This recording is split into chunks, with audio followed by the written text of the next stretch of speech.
Council meeting. You'll all please rise for the invocation and the Pledge of Allegiance. Tonight's invocation will be given by the head pastor of the United Church, Reverend John McIntosh. Yes, let's pray. Jesus, we thank you for today. We thank you for life. We thank you for love. We thank you for liberty. We thank you that you came on the cross for us to give us life and life more to the fullest. God, may we carry out all that you want us to carry out and lead and guide and direct for the beautiful city of Fairhope. May you grant us wisdom and revelation and insight to uphold your people, love and cherish your people of the city of Fairhope, God. Guide us through this meeting and this time, and it's in your name, Jesus, we pray. And everybody said, amen. Amen. I pledge allegiance To the flag of the United States of America, and to the republic for which it stands, one nation, under God, indivisible, with liberty and justice for all. Thank you, Reverend. Thank you.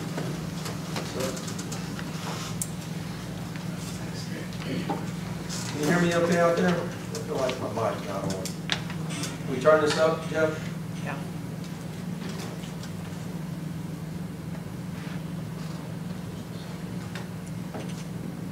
Sorry about that. Okay, the first item of business tonight is to approve the minutes of the regular city council meeting, the work session, the agenda meetings held on September the 11th, and also the minutes of the special call city council meeting of September the 14th. Council, do you have any changes to make? Any additions, deletions, or otherwise changes? Okay, hearing none, I'll entertain a motion to approve the minutes as submitted. So moved. Second. A motion and a second to approve the minutes as submitted. Any further discussion? Okay, hearing none, all those in favor of approving the minutes as submitted, please say aye. Aye. Opposed, please say nay. Okay, minutes are approved. Thank you, Council. Mayor Wilson, your report, please. Thank you, Council President. My mayor report will be very short in comparison to the last time because I spent all of my time on the budget, and now that we've got that presentation done, I'll be able to focus more on the other departments. But the department heads did give their updates today. I do want to thank Gail, my executive assistant, for putting these books together. And I did forget to thank her for that. You had mentioned you wanted the Finance Committee to have their own book. She's the one that thought of that ahead of time, and all of those are ready. One of our local artists was recognized in a special way. Dean Mosier recently was honored by the Wright family with a swatch of cloth used to cover the wing of the Wright brothers' first flying machine. Dean had commissioned twice to paint the Wright brothers and their flying machine, one for the state of Ohio's bicentennial and another for the Smithsonian Institute Air and Space Museum. I just wanted to congratulate Dean on this success and honor the Wright family bestowed upon him. We did receive, or we were awarded a $45,000 grant from the Gulf of Mexico Alliance and the Mississippi and Alabama Sea Grant Consortium, both NOAA grants, to conduct a stormwater study and recommendation for a stormwater management project for the Tatumville Gully watershed, which will utilize data collecting during a citywide stormwater study in 2012. The Tatumville Gully watershed is one of our most sensitive watersheds, and it was chosen because of the threats of erosion, and also it is at a historic black community located along the bay even before Fairhope was founded. So we are getting those funds, and I'm excited that they'll be used accordingly.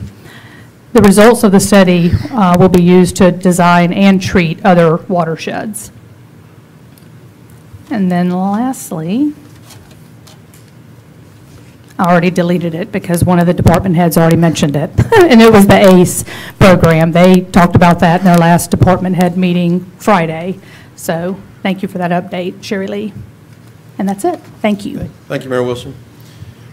Okay, next item is public participation.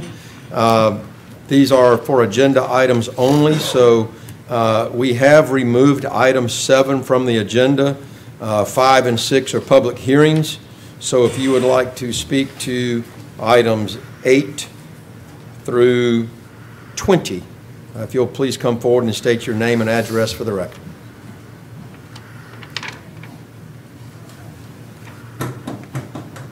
Is that the reason? No, sir. No, sir. That's on there, the one you want to speak to. But that is a public hearing. So we'll open up the public hearing on that on item 6 shortly.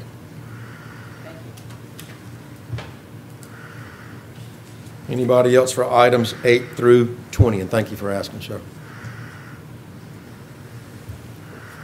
Okay, I'll close public participation.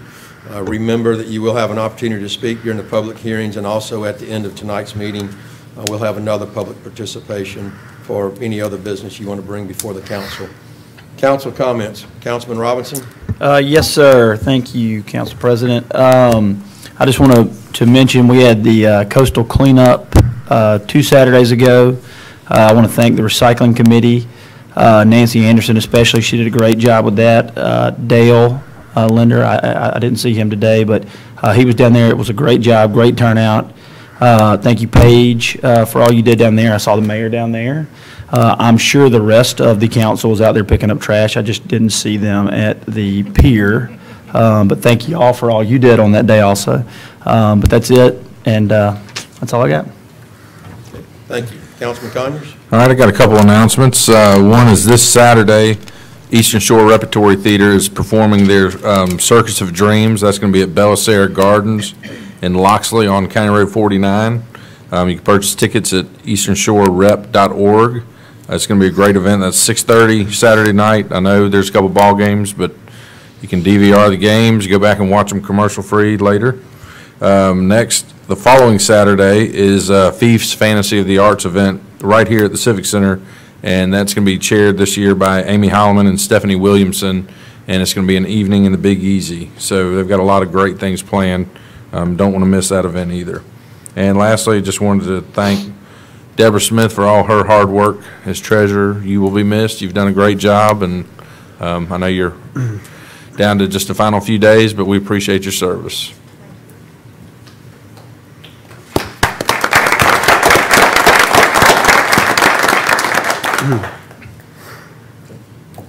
Councilman Brown? Thank you, Council President. Yeah, you mentioned in the work session about, maybe trying to find out the reasons for the contamination during non-rain events in our waterways. I'm going to follow up, and I'll have an update on that next meeting. Also want to remind everybody tomorrow is the Senate runoff election, so get out and exercise your right. That's all I have. Thank you, Councilman Brown.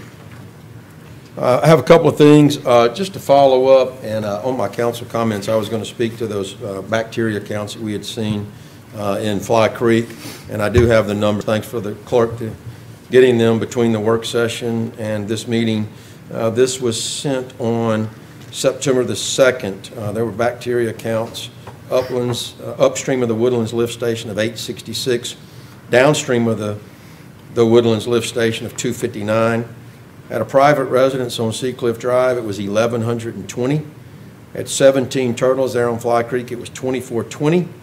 And at the Yacht Club Swim Beach, it was a little greater than 2,420. The EPA threshold for swimming is 104. So those last two numbers of 2,420, my math is right, is 24 times the allowable limit.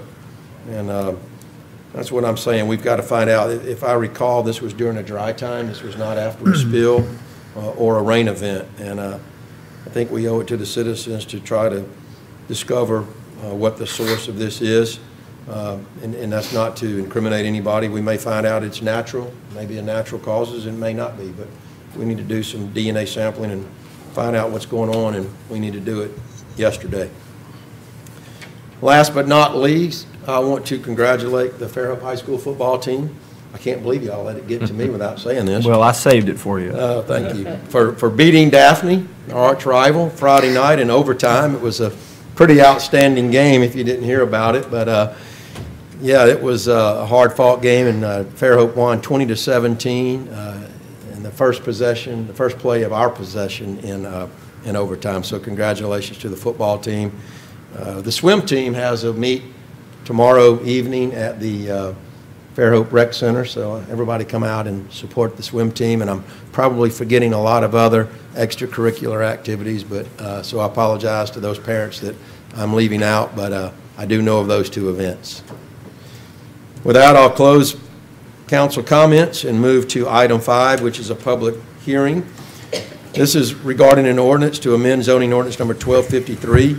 There's been a request to rezone the property of Kelly Lyons from residential agricultural to R2 medium density single family residential district. This property is generally located at 10143 Windmill Road in Fairhope, Alabama. Tax PPIN number is 14463. Can I get a council member to introduce this ordinance, please? So moved. Introduced. All right, it's been introduced. And I will state for the record, this is not the mayor's sister-in-law, as I understand it. Is that correct? What? Is your sister? It's not your sister-in-law. It's my twin sister. Oh, it is your sister? Yes. Oh, I'm sorry. I was thinking sister-in-law, but it is your sister. Until you said it, I didn't even know it was on the agenda. I didn't even realize what I was saying, but it is your sister. It's Mike and Kelly Lyons. Okay. Yeah. Well, I had asked the question, and I was told that it was not. Well, if you said sister-in-law, it wasn't. Maybe that's why they said that. Okay, there you go. I may have said the same thing then.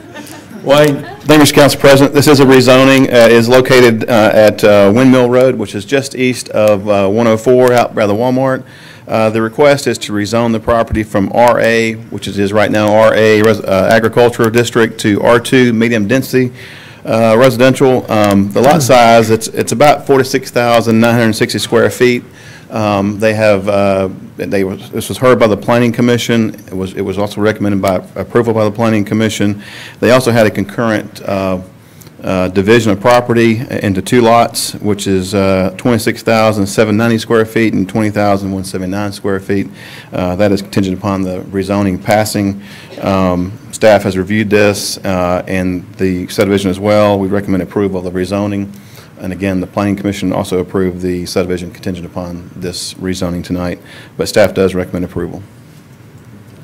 Thank you, Wayne. I'll now open the public hearing. If you'd like to speak to this rezoning, please come forward to the podium and state your name and address for the record.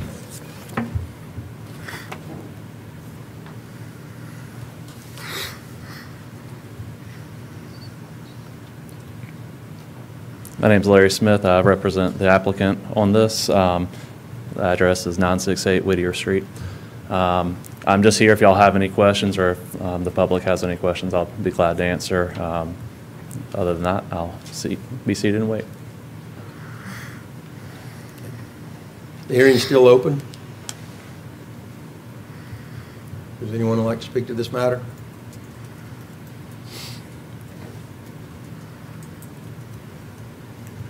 Okay, I'll close the public hearing. Open it up to council comments. Council, questions or comments?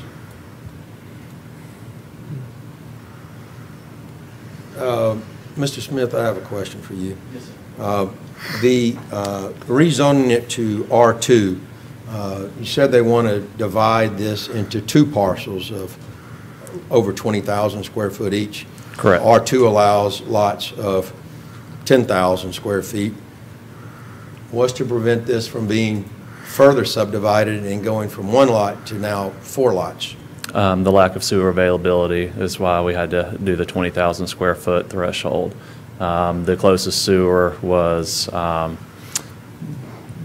think around 700 feet to the west of us. And so in order for it to be subdivided further, they'd have to run sewer out there. And I'm sorry, it was to the east. And then there's also an existing structure already on the property that is currently being renovated.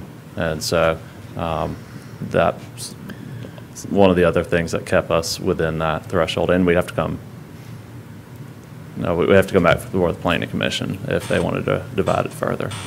But theoretically, if they ran sewer, it could be divided into 4 lots. Why not just rezone it R1? I don't know that they'd have the frontage to divide it into 4 lots. Can I see that packet? Sure. Yeah, the required frontage is 75 feet. And so I don't think they would have enough to make 3 lots, they would make 4 lots at the same time.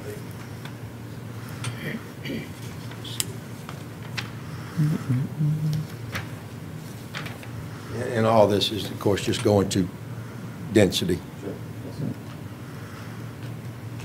Yeah, with the frontage they have, the most they could do would be 3 lots. They've got 240 foot of frontage, so the 75-foot requirement. Okay, that was all the questions I had. All right. Wait, I do have one more. Planning Commission voted in favor, they recommended? Yes, they did. It was unanimously in And favor. what was the staff's recommendation? In favor of it also, yes, sir, recommend approval. Because lately, there's been some differences. A little bit. All right. That's the only questions I had, Councilman. Any other questions?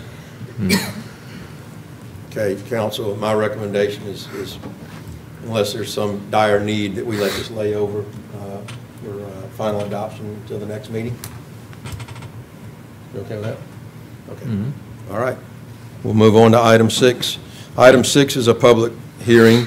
This is to amend zoning ordinance number 1253, a request to rezone the property of William H. Wright from R1 low-density single-family residential district to B1 local shopping district. This property is generally located at 861 Edwards Avenue, Fairhope, Alabama. Tax PPIN number is 47397. Mr. Dice. Thank you, Council President. Oh, let me butt in. Can I get somebody to introduce the ordinance, please? Introduce it. Okay, thank you. This project, as you said, is at 861 Edwards Avenue along Greeno Road. It's about 0.9 acres. The current zoning is R1, low density. The requested zoning is B1, local shopping district. We had a considerable discussion at the Planning Commission about this application. If you look at the map attached, the zoning map, you can see that this is a logical extension of the commercial there, as there is commercial to the south, as you can see. A lot of discussion revolved around the adjoining property owners. As you can see, there is a subdivision that's butts this to the rear, to the west of the property. And the use that was discussed at the Planning Commission meeting was a bank. And I think there's some concern about the drive-through and some things of that nature. Staff recommended approval of the application. The Planning Commission recommended denial of the application. I do want to mention that from the compatibility standpoint, there are some things we have in our ordinance that would affect that. There's a 20-foot required buffer to the rear, to the west side, and also to the north side, because the ordinance says when commercial abuts residential, there's a 20-foot buffer. That buffer has to have a fence or a very tight hedge, and also the landscaping in the 20-foot area. Also, in that buffer is also required a 10-foot landscape buffer per the tree and landscape ordinance. So you've got 2 different ordinances that are applying those buffers there. So there would be some, I guess, some areas that would try to help that transition from these buffers and this landscaping. So from that standpoint, there are some mitigation measures there that would be applied for any use that went there. But again, we did have a split recommendation. Staff did recommend approval. Planning Commission recommend denial of this application. Thank you, Mr. Dice. Is there someone representing the seller that would like to speak?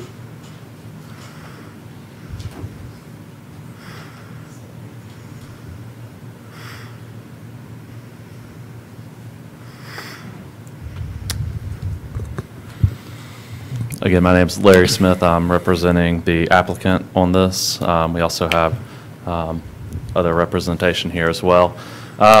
First off, can I bring you all the updated site plan that takes into account the 20-foot buffer?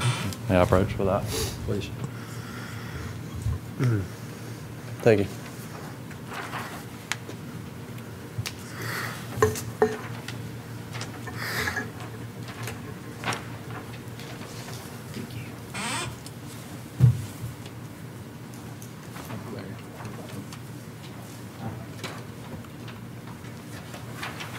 Thank you, sir.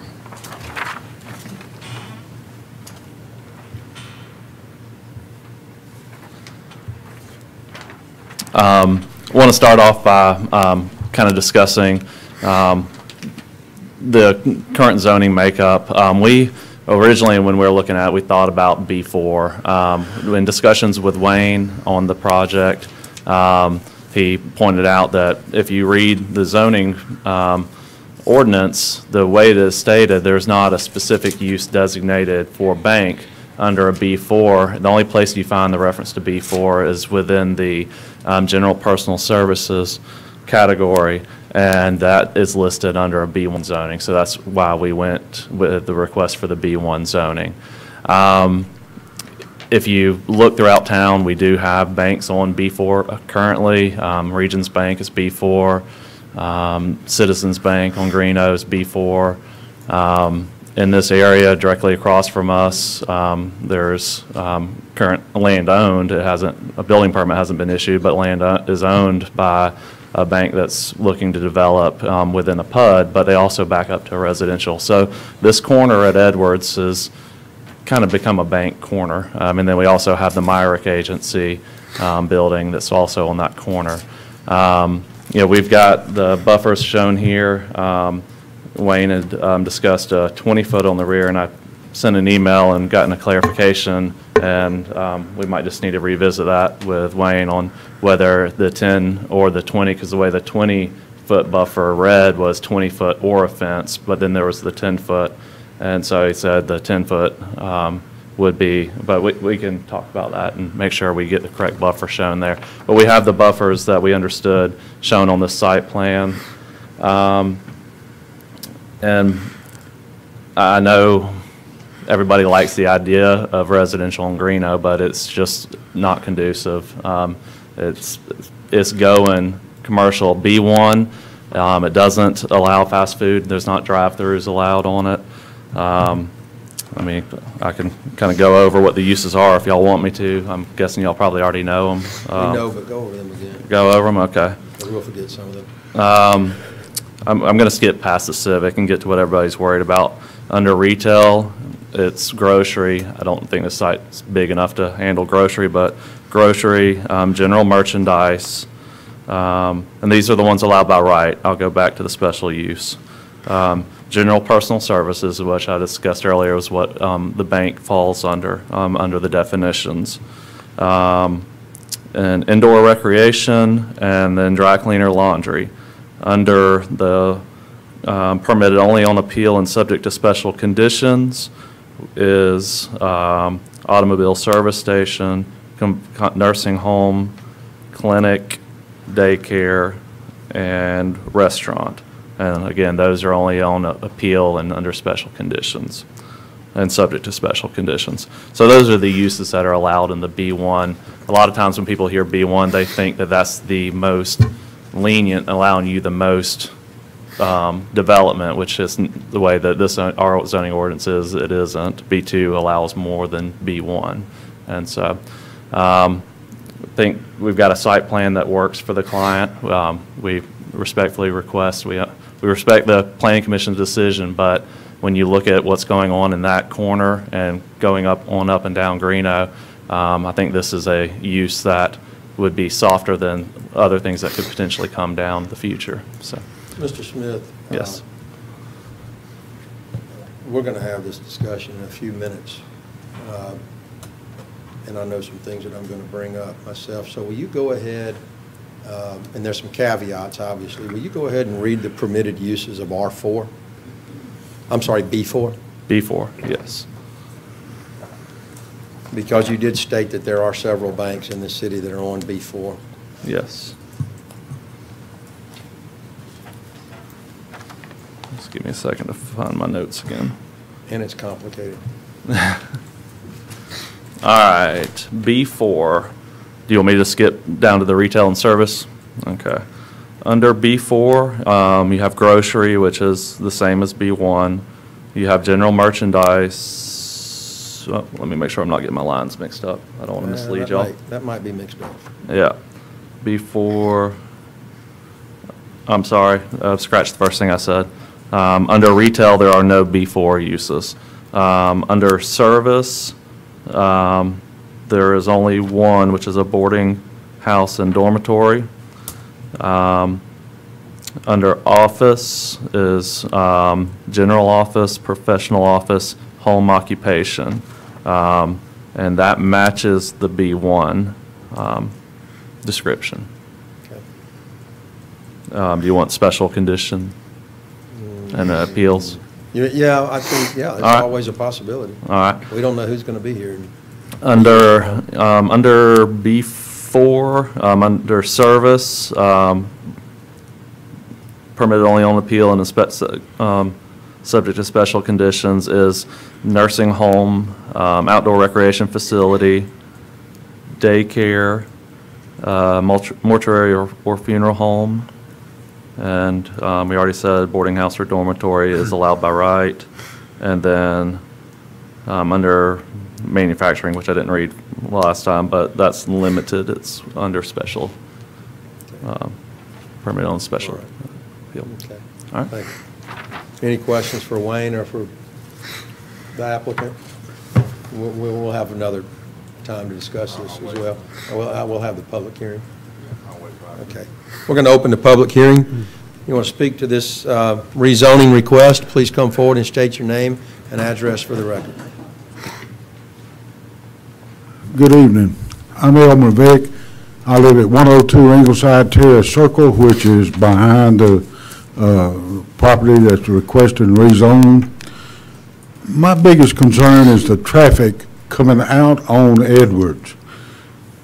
As email that I sent most all of you, there's school children using that corridor of Edwards over to Bishop Road, morning, afternoon, riding bikes, walking to and from school. And this is one of the biggest problems that I have. I have not seen the latest revised plan that you just received, but I don't think we need traffic dumping out on Edwards right there. It gets backed up from McDonald's, the turn lane trying to go north.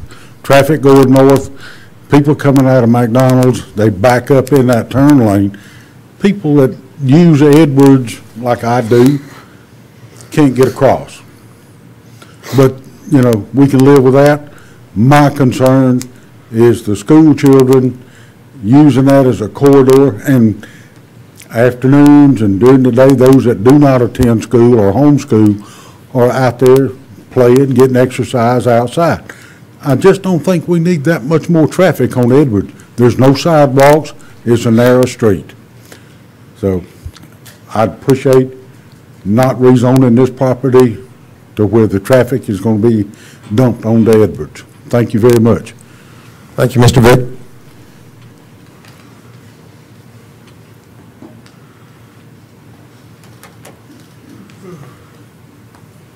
Renier Kelly, 801 Edwards.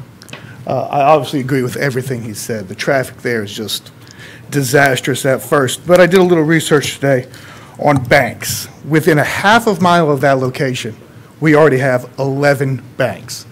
Do we need any more? I mean, what's going on? How many banks do we need in that area?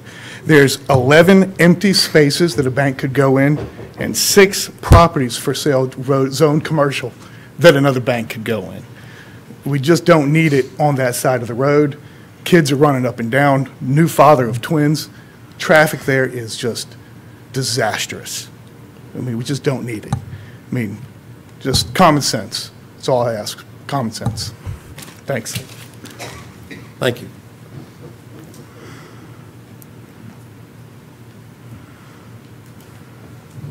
Hey, guys. Jay Miller, 257 Wesley Street. Once it's rezoned B1, is there any guarantees that it's going to stay a bank? Can it just be rezoned? Can any business come in? As long as No guarantee. Yeah, whatever the allowable uses are, and B1 would be what would be permissible. The people in our neighborhood, there were several letters that we sent to the planning commission, I believe. Was that in the council packet? The letters from the citizens on the street? Not at all. Okay. Is there any way we could respect the planning commission and their vote? I think it was 4-2 against not doing it, We're worried also, I live in the same neighborhood. We're also worried about traffic coming through Wesley Street, coming through Edwards. We don't want this to turn into 59 or the Daphne corridor 98. And that's where it's going. I thought we were going to do an overlay district. So again, thank you, Jay Miller. We're worried about traffic. And if it gets rezoned to B1, we don't want a Taco Bell. I don't know if that's even, it's not even, okay. There's no guarantee this is going to be a bank, correct, if it gets rezoned? No. Thank you. Please respect the Planning Commission and their negative vote. Thank you.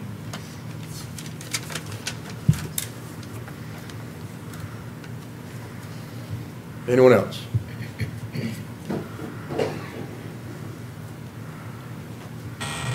TJ Murphy, Tensaw Avenue, and I just want to echo the last statement. What, if I remember correctly, because I was at the Planning Commission meeting when this was discussed, the hesitation from the Planning Commission was that, A, that this property could be used for other things once it was rezoned to this classification, and the other is that we still have yet to develop any plan beyond what the comprehensive plans for Green Hill Road, and that seems to be the burning issue right now. This is one case. You're going to have some other rezoning requests come before you soon. So it would be great if we could get together a plan for that section of Green Hill Road. It's desperately needed. You know, it's past time that we got that together. So I think you need to take that into consideration as well. As kind of what you do today is going to affect these other requests that are coming up as well. Thank you. Thank you, Mr. Murphy.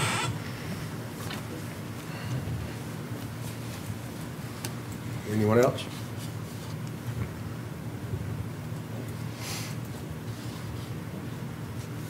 Okay, I'll close the public hearing and open up to the council. Discussion, council? I'd like to make a few comments just because I was the council liaison on the Planning Commission at that time. TJ, kind of echoing what you just said, I mean, my personal reasons, I can't speak for anyone else, but my personal reasons for voting against it were concerns over what the zoning is long-term. I mean, a bank today, and I don't have an issue with a bank in that location personally. I think that would probably be a good use for that property because I do feel like residential along Greeno is not very realistic long-term. I mean, I think that right now that's going to be a commercial corridor. I'd like to see some kind of overlay district so that we know what we're looking at long-term in that area, but I also would like to see a lower zoning classification. To me, if it could be B4 with a bank, I could be much more comfortable with that because, you know, there's probably 25 banks in town total, and they're not all going to be banks 15 or 20 years from now. So once you've zoned it B1, then it's open to whatever that is at that time. So is there not, I mean, it seems to me that the professional office seems like a good Well, and there's no classification for a bank, and there's probably 30 of them, and there's nothing that specifically says banks are this zoning. Right. And we have banks in B4. But, Correct. and that's something we looked at under early on, months ago, Larry and I discussed this, and if you look at professional office and you look at the use table, first of all, the professional is under office, so that's the first key to me. This is an office use. When you go and look at the Section B, Article 9, Section B, under professional, which is part of the professional office that's under B4, it says a building occupied by a professional and offering professional services to clients, customers, or patrons, which may involve occasional on-site contact with clients, customers, or patrons. Examples are architects, accountant, real estate, engineer, lawyer, or other similar professions. So when you go, so that's for the B4 for the professional office. When you look at under service, use category for services, under general personal services, it says the following, and I'll read it to you. General personal services, a business that provides including such as post office, bank, barber shop, or beauty salon, film processing, small appliance repair, tailor, office support, or other similar services. Any personal service that is more specifically described is excluded from this site. So when I see bank mentioned specifically in here, but nowhere else, I have to assume in reading this that it was meant to be excluded in other districts, or else we would have put it bank in that district. That's kind of how I'm reading this, and it may be a narrowly tailored view, but also I don't think you can equate a bank to an office, because I think a bank is almost more of a retail type establishment where people are coming and going. and you probably have a lot more traffic than you would for a professional office of an architect, for example. So that's kind of how my thought process was in identifying the bank was is not allowed in B4. That's how I viewed it and how I sort of went through the ordinance and came to that conclusion. Because I believe if B4 was intended to have bank, we would have said bank like we did for B1. And how do you explain the banks that are in B4? I can't. Well, I was going to ask the same thing. I can't. But I mean, for me, when you look at the office use, I mean, I think you can't, I mean, an office and a bank are kind of two different classifications of uses, which we've done in our ordinance. One service-oriented, a bank, which is under services in our ordinance, and then for the professional office, it's under office uses like an architect or an engineer. Yeah. I mean, here's the thing. It would be wonderful if we could sit here and say, we're going to approve this for a bank, and all it can ever be is a bank. I mean, I think that'd be great if we could do that, but we can't. And when you're trying to fit a square peg in a round hole, I mean, if the ordinances and the rules do not say you can have a bank in B4, it doesn't really matter what's been done before. I mean, the rules are what the rules are.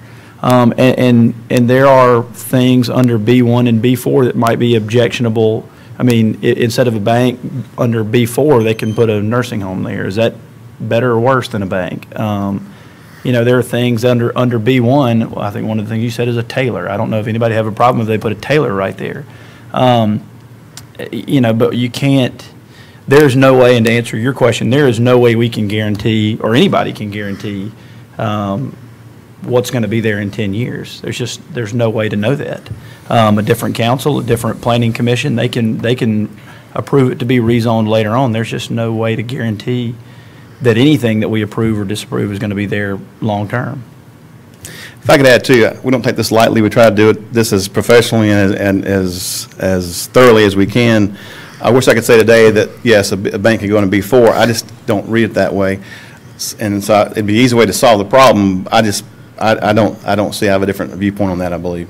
I would like to mention. You mentioned, you know, you wish we could approve a bank and that's it. I will tell you, we do have a site plan proposal amending the site plan provisions of our ordinance going forward to the Planning Commission, which does include that proposal in it, to where when you have a rezoning, you're getting a use and a site plan that you're looking at, that you're evaluating the rezoning off of that. So that's something that, and again, that's just a proposal. It may, if it doesn't fly, that's fine, but I think that's one way I think the council could have as much information at their disposal as they can to make decisions, because I believe that land use is a very important decision. As you've all mentioned, it is long-term, it is permanent.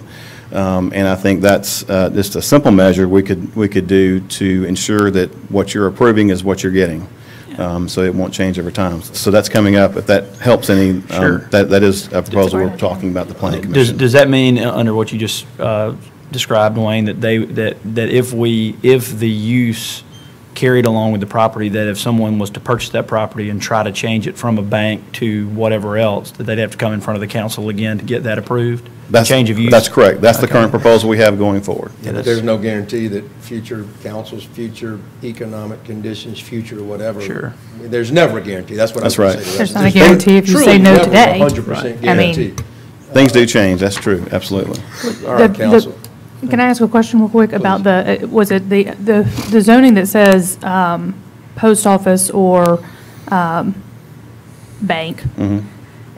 Is that something that should be looked at to be edited during, I mean, maybe not now, but later to clarify it? You know, the whole, typically you have a kind of a scheme, for lack of a better word, for commercial. Neighborhood commercial, highway commercial. You try to group these uses that are allowable together. And so, you know, I would, you know, at some point we need to go back and look at that. The problem with that is you would be changing people's current entitlements to their property, and could be even looking at changing current zoning of people's property, which is a very, very, you know, complicated, but also a very weighty measure. That's something we can certainly do, and we probably should at some point, but just want, that is something that's not done sort of whimsically. You have to really put some thought into it, and it's a very difficult process to go through. Councilman Brown? I have a question. Larry, you mind coming back up?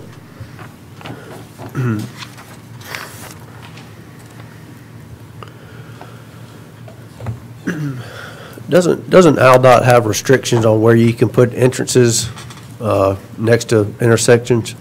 They do, and we're not very hopeful that we'd get, of course, we'd love to connect straight on to Greeno Road, but we don't think it's very feasible, and that's why the current site plan just shows coming off of Edwards. Typically, you're going to have to be over 300 feet before this intersection. The original site plan that we showed Wayne had an access off of Greeno coming into that rear parking area. This site plan does not currently show that. If we could get one from AlDOT, we'd be very pleased with one, but it's probably not likely. I want to address several items here. The first is, I do believe that if it was rezoned to B1 or B4, if that was possible, that a bank would be built. I do believe a bank would be built. And I do believe that that is about as minimally invasive to a subdivision that's adjacent as you can possibly get. I think it would be hypocritical, since we have two banks to the north. This is to the vision for Greeno Road. I do believe that we need that, but this is a very small parcel of land. This is not something that could ultimately wind up in some big PUD that has retail and commercial and, and multiple occupancy units. It's just not conducive to that. It's only conducive to, smaller office complexes or business and professional. So I don't think that in the future that it affects that vision. No doubt to Mr. Murphy, your comments, that I agree wholeheartedly we need a vision, but I don't think that it's up for government to say what the market demands as to how many banks that we have within a given area. I just think that they've probably done their market research, and if they want to build a bank there and it's allowed, they should build one. And I want to say to the residents that it's going to be commercial. I don't see any way in the world around that being some kind of business property. It's just not going to be residential. And so I think that you would want the most minimalist neighbor that you could have there. And a bank is open from 9 to 5 or say 8 to 5. Most of them around here don't even open on Saturdays. And so for me, I would think that that would be a good neighbor, provided that they do the landscape buffer. Well, I'm sorry, but hey, sir, if you one more comment like that, I'm going to have you escorted out. If they were, I have a vacant lot behind my house. I bought it 19 years ago. I never in a million years thought it would stay vacant for that long. It's been proposed to put some townhomes on it. Not opposed to it because I know it's going to be something, and I think that that's much more invasive than a bank. I'd much rather have a bank there. If they want to buy that lot and rezone it behind my house, I'll absolutely vote on that. I would vote in favor of that because that's about as minimalist as it gets. I'm just trying to get you to understand it's going to be something. I agree. And I'd like to see, like you said, the architect, the office building. I think. Yeah. The challenge is, it goes all the way back to, is what is it going to be in the future? And we don't have a crystal ball. We don't know what it's going to be, and I won't stand here and make you a guarantee that it won't change, but we can try to put as tighter restrictions on it as we can. If we could impose some restrictions, which we can't on zoning, we have to allow what's allowed in our zoning ordinance. I would readily do that and say it can only be this, this, and this, and then it would be great. So what I would like to ask staff is if and I don't know whether it would be the current seller would impose restrictions on what that use can be to be perpetual with the deed. Could they say that we'll have this, could we say we approve it contingent upon the seller agreeing to make it zone B1, but can only be used for a financial institution or a business and professional offices? Is that allowed? Council President, I think that would be a private matter with the individual. I think I've seen it done before on zoning issues and during my experience. I think that'd be a very wise move to help mitigate some of the angst to this rezoning. But it would be a private restriction, not a public restriction like a zoning ordinance. And I would defer to Tut on that, how that would happen, but I have seen it done before. I wouldn't be able to answer that right now. Right. But, you know, I mean, and Mr. Chairman, I understand, you know, people and change and things going to their neighborhood. I understand that. I know that zoning is always, and changing of land use is always a difficult decision. And people, you know, they're concerned by protecting their property. And we look at it from the standpoint of kind of the holistic view of the entire Greeno Road corridor and the city as a whole. And that's when we looked at the rezoning and gave our recommendation, we felt like it was consistent. It was next to adjoining other properties that were zoned commercial. And with the requested use being a bank, that was B1 was the district that we thought would fit the best. I think the biggest issue with B1 is the general merchandise category of use that's allowed. That's the biggest issue. However, as Council President mentioned a minute ago, when you look at the property, its configuration, and its size, the size alone limits a lot of uses there. When you consider parking requirements, buffer requirements, drainage, stormwater requirements, the site it gets very condensed. It's already a constrained site. And so I think a lot of those uses would just not compatible with that because of all those constraints. I know that doesn't help the neighbors any, but I do believe that, you know, the use is constrained.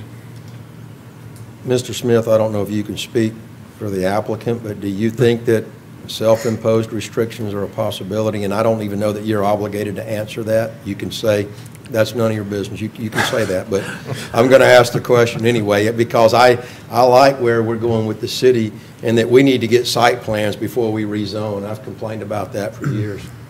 Mayor, did you do that? Wayne Okay.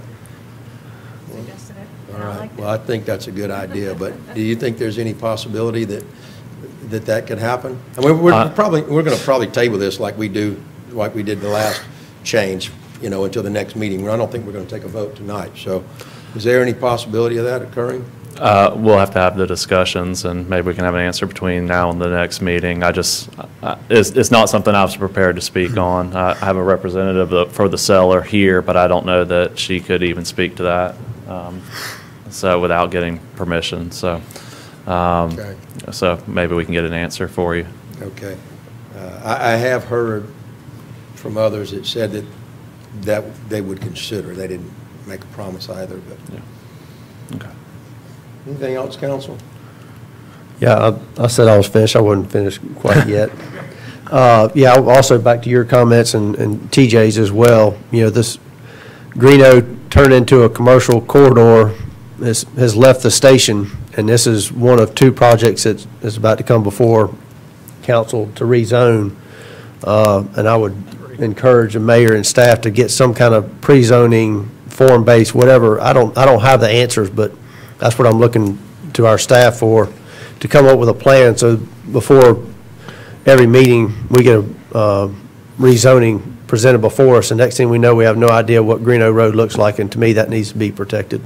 And I wholeheartedly agree with your comments, Councilman Brown. We have been, I know there's been a couple of meetings in the past 10 years or so where they had gotten together and trying to get some ideas on Greeno Road. We've been trying to collect those notes, collect that information, try to figure out what's been done in the past, what's been discussed in the past, and we also are looking for opportunities to look at Greeno Road, be it form-based plan for Greeno Road or other things. I do agree that Greeno Road, the commercial aspect of it is just that's how it's going to develop. But we can develop a plan, I believe, that has a transition of uses down Greeno Road.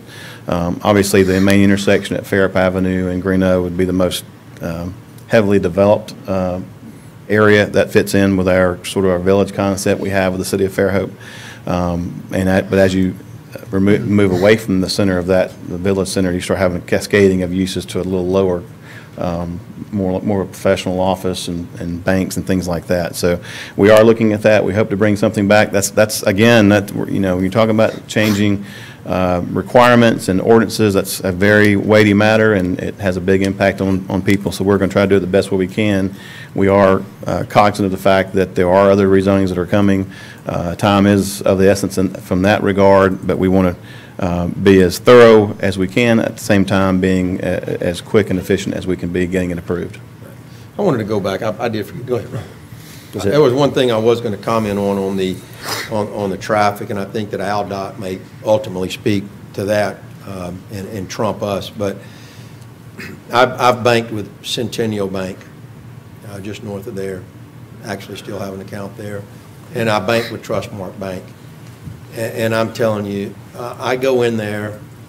In full disclosure, my wife works for Trustmark Bank, and her office is right there at the corner of Greeno and Gayford. And so I go in there just about every day. And I go in there and I get a cup of coffee and I chit chat, I talk to my wife.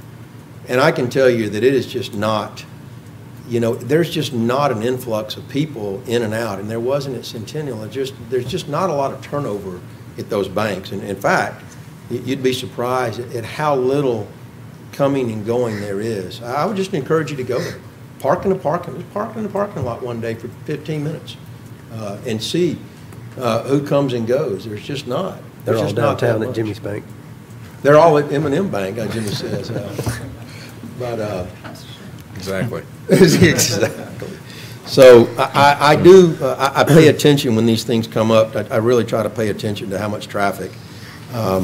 It's just very, that's why I believe wholeheartedly that a bank is minimally intrusive to the environment there, based on my personal experience. But anyway, any last comments, council? The ordinance was introduced, yes. Okay, we'll let this hold over until the next meeting. Item 7 was deleted from the agenda. Item 8 is an ordinance, amending ordinance number 1398, known as the Fairhope Erosion and Sediment Control Ordinance, to amend and add to Article 7, Erosion and Sediment Control, specifically Sections 7-154, 155, 156, 158, 159, and 164. Will somebody introduce this ordinance? I'll introduce it. Okay. Mr. Cortinas? Thank you, Mayor, Council. One of the things that we are doing as the moratorium is coming to an end are reviewing our regulations, looking where we want to make changes, looking where we may have some things that are working, some things that aren't, where do we have holes that we need to cover to make sure that we've got everything taken care of. So we sat down, planning and building staff, and we asked Mr. Smith to join us. We looked at some of the issues that we have in the erosion sediment control ordinance, and primarily it comes down to in our subdivision regulations, you have subdivisions and you have site plans, and they're two different things. With a subdivision, they have to have all of their roads in, they have to have the infrastructure in, it has to be paved, then they can start building. In a site plan, it is an overall site with multiple buildings on it, and they are allowed under our regulations to build those roads and those buildings at the same time. So, you know, and a lot of this was prompted by the project site we have down on the south end of town. I will say this for that developer, they have made extraordinary efforts. They have put forth a tremendous amount of effort on that site. And it's still very difficult strictly because we've got 30 acres of disturbed site that we really can't stop. So one of the things we looked at was limiting the amount on future sites, limiting the amount of disturbed area that is allowed on these sites, putting percentages on it. So in the items that, do you want me to go through item by item on the things that are changing? Just to kind of, okay. Under the definitions, we added a definition of development site. We did not have a definition in the ordinance prior to that. And that definition will be any parcel of land converted into construction-ready housing, commercial, or industrial building sites. Development process involves improvements that have indefinite life, such as draining, dredging, excavating, filling, grading, paving, and the building of structures. So we actually put a definition on projects like this, large projects.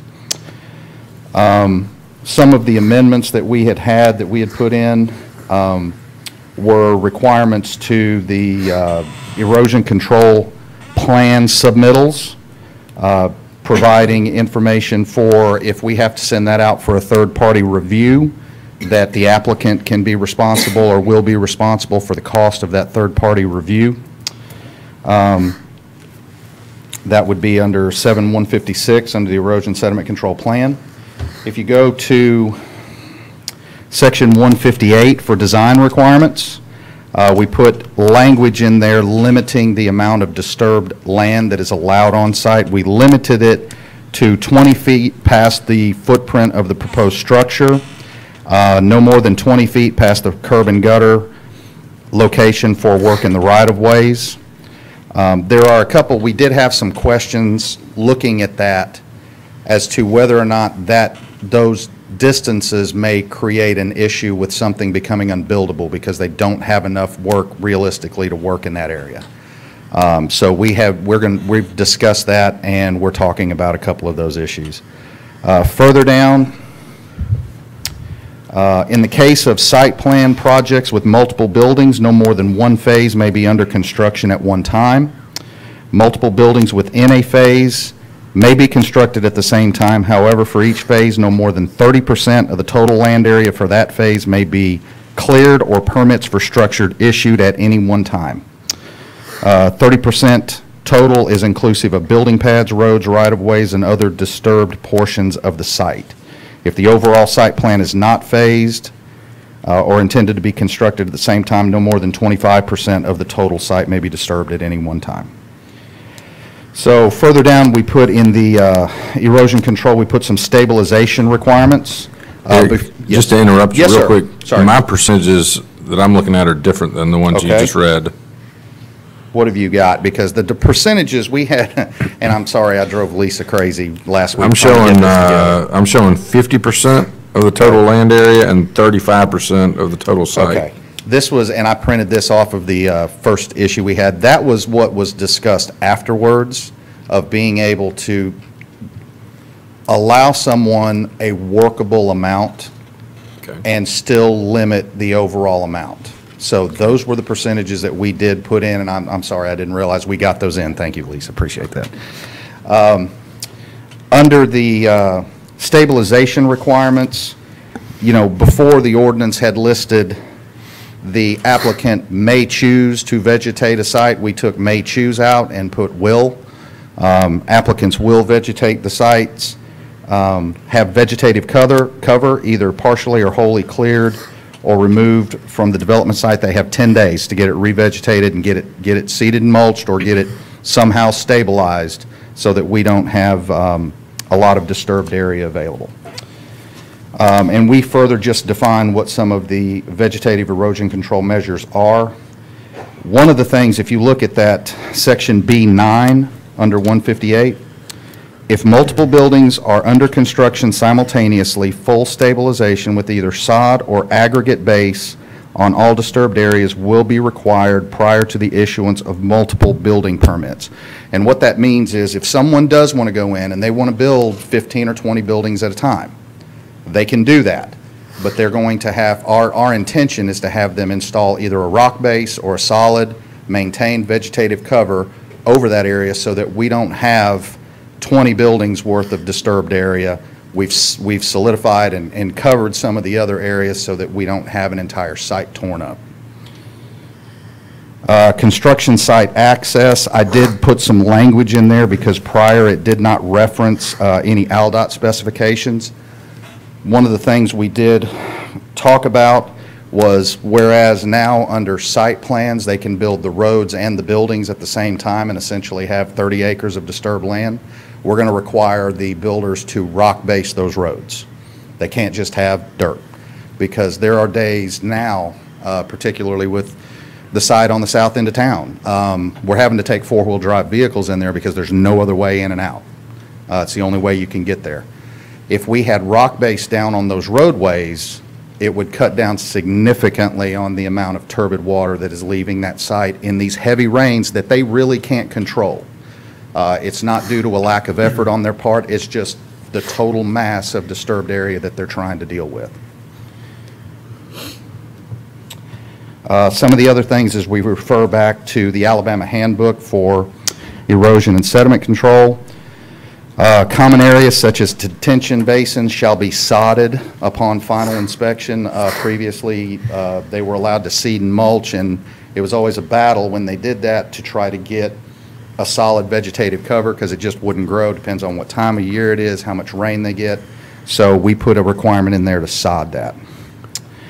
And really beyond that, and we brought this in line with our normal permit fee of $5 per thousand of the value of work. Back when this was done in '07, I think an erosion control plan for a commercial site, regardless of it was an acre or 50 acres, was a straight $100. Well, from our end, there's a lot of review time that goes into that. There's a lot of speaking with consultants and talking amongst ourselves. So we put it in line with the rest of our permit fees. Questions, council? Yes, I've got a couple. Just want to make sure that, I know that the project you've referred to a couple times south of town has been a mess as far as red clay running off of the site. Sure. I just want to make sure we're not doing an overreach to compensate for the way that project has worked out. And this looks like a lot of additional bureaucratic red tape, which may be necessary, but are we able to adequately enforce the current regs that are on the books to prevent this? I mean, are we short-staffed to where that's been an issue, or? It's not as much an issue of staffing as it is a matter of, one of the things, like I said, we allow is seeding and mulching. We required this other developer to go in and seed and mulch that entire site. They can't do anything for 10 days. We require 90% vegetative cover within 10 days. Then, if it doesn't stick, they've got to go back and do it again. This gives us some definable parameters that we can say, if you're not going to do that, then you need to do this, because, I think I tallied it up, and we have issued, I think, 4 stop work orders on that project with almost 61 days. The biggest thing that we can all do, and I think we talked about it when it came in, is we just need to get that site done.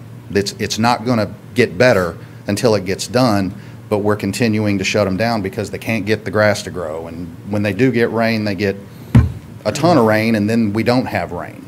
So You're making it worse by trying to be punitive. It is, and I'm not. It's not so much a reaction. That's the most glaring example. So I'm using that to talk about it, because I also want to make sure you understand that developer has put forth a lot of effort. I have a lot of people that don't understand that. They have spent a lot of money and put forth a lot of effort. It's just when you have a site that large, and it's not the only one. We have others that potentially will come. Allowing a site, a 40-acre site to just be stripped bare and built is just impossible to manage. You just can't do it. So putting some limitations on how much they can do at one time is the idea. Now, I've also said I have no problem with our regulations being hard. I don't want to be impossible. So that is a fear of mine. I don't want to make it to a point where it can't be built based on something we write. I don't have a problem with it being tough to meet.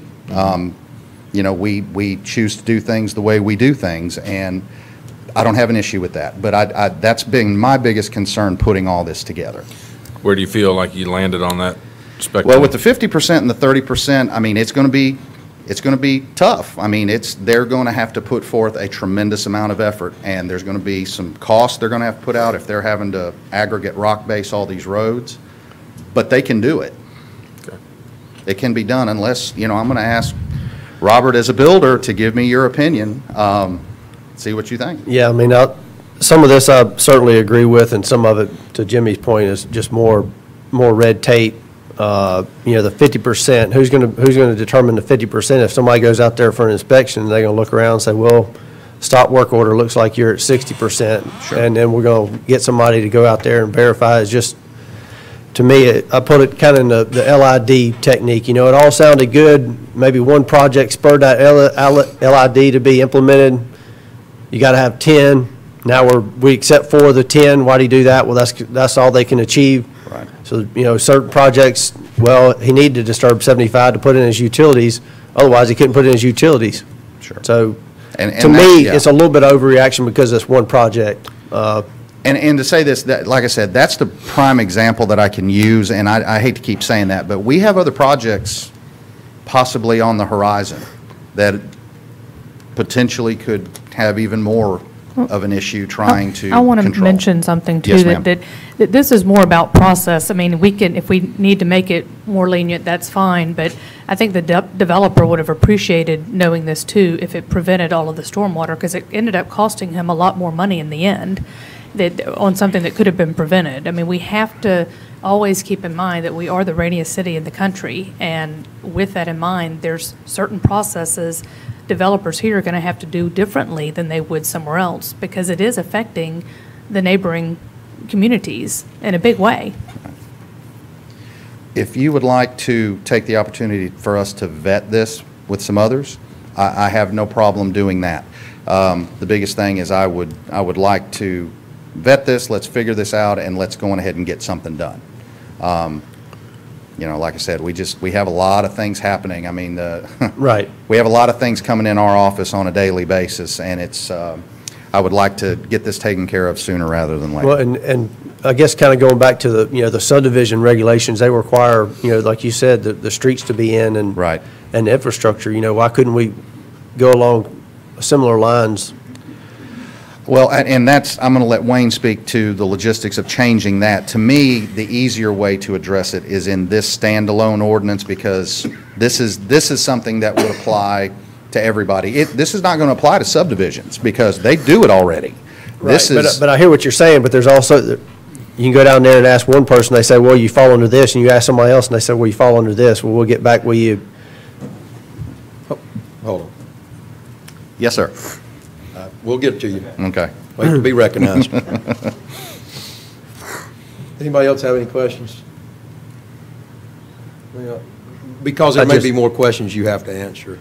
I just kind of want to pose to you, Eric, and maybe you, Wayne, and council, is that, and I've been running an example through my mind, is if you are building a large development, like we have some very large ones here, and you're having to bring in a lot of really expensive earth-moving equipment, I see that being a burden on a developer. I mean, a big burden. And what I was thinking of was, is it Firethorn right next to Quail Creek? Yes, sir.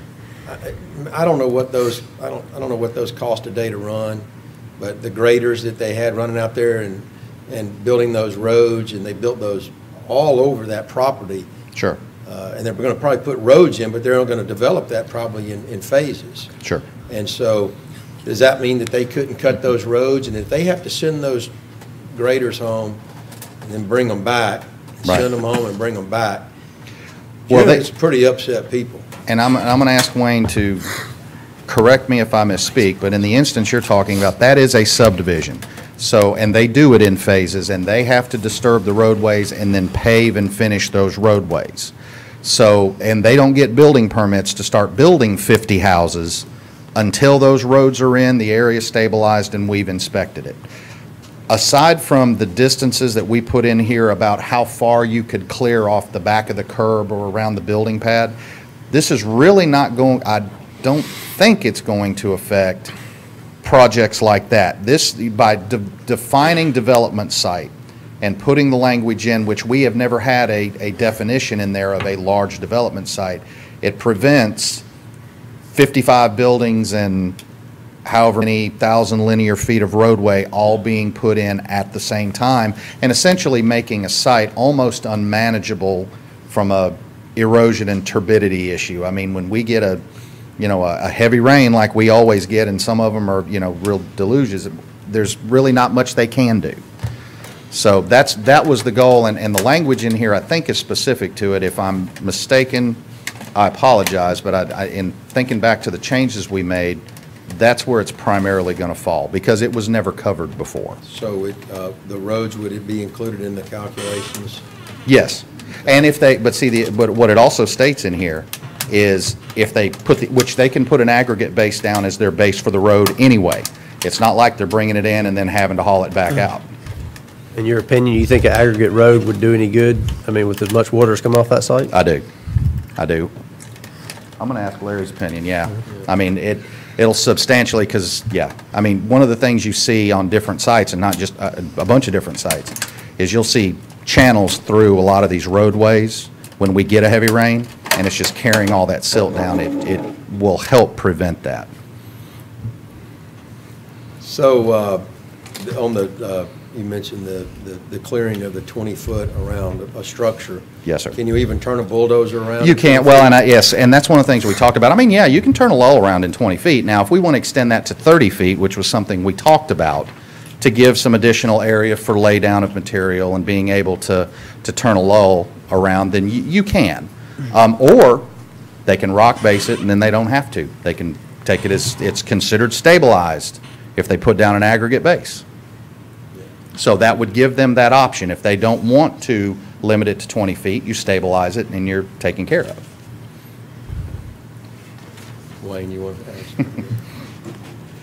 Just want to address the issue with the typical subdivision and the site south of town. I think the difference there is that site was not a typical subdivision. Typically, when you're going to build 40 lots, you go out there and it gets done pretty quickly. You get preliminary plat, which allows you to start construction.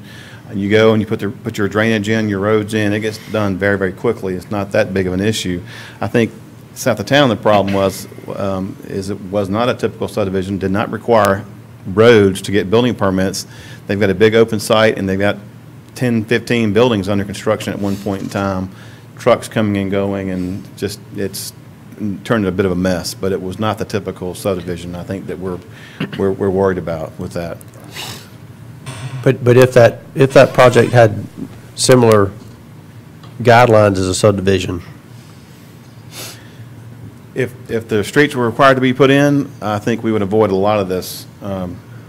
so I'm saying maybe certain projects just get thrown into that subdivision if.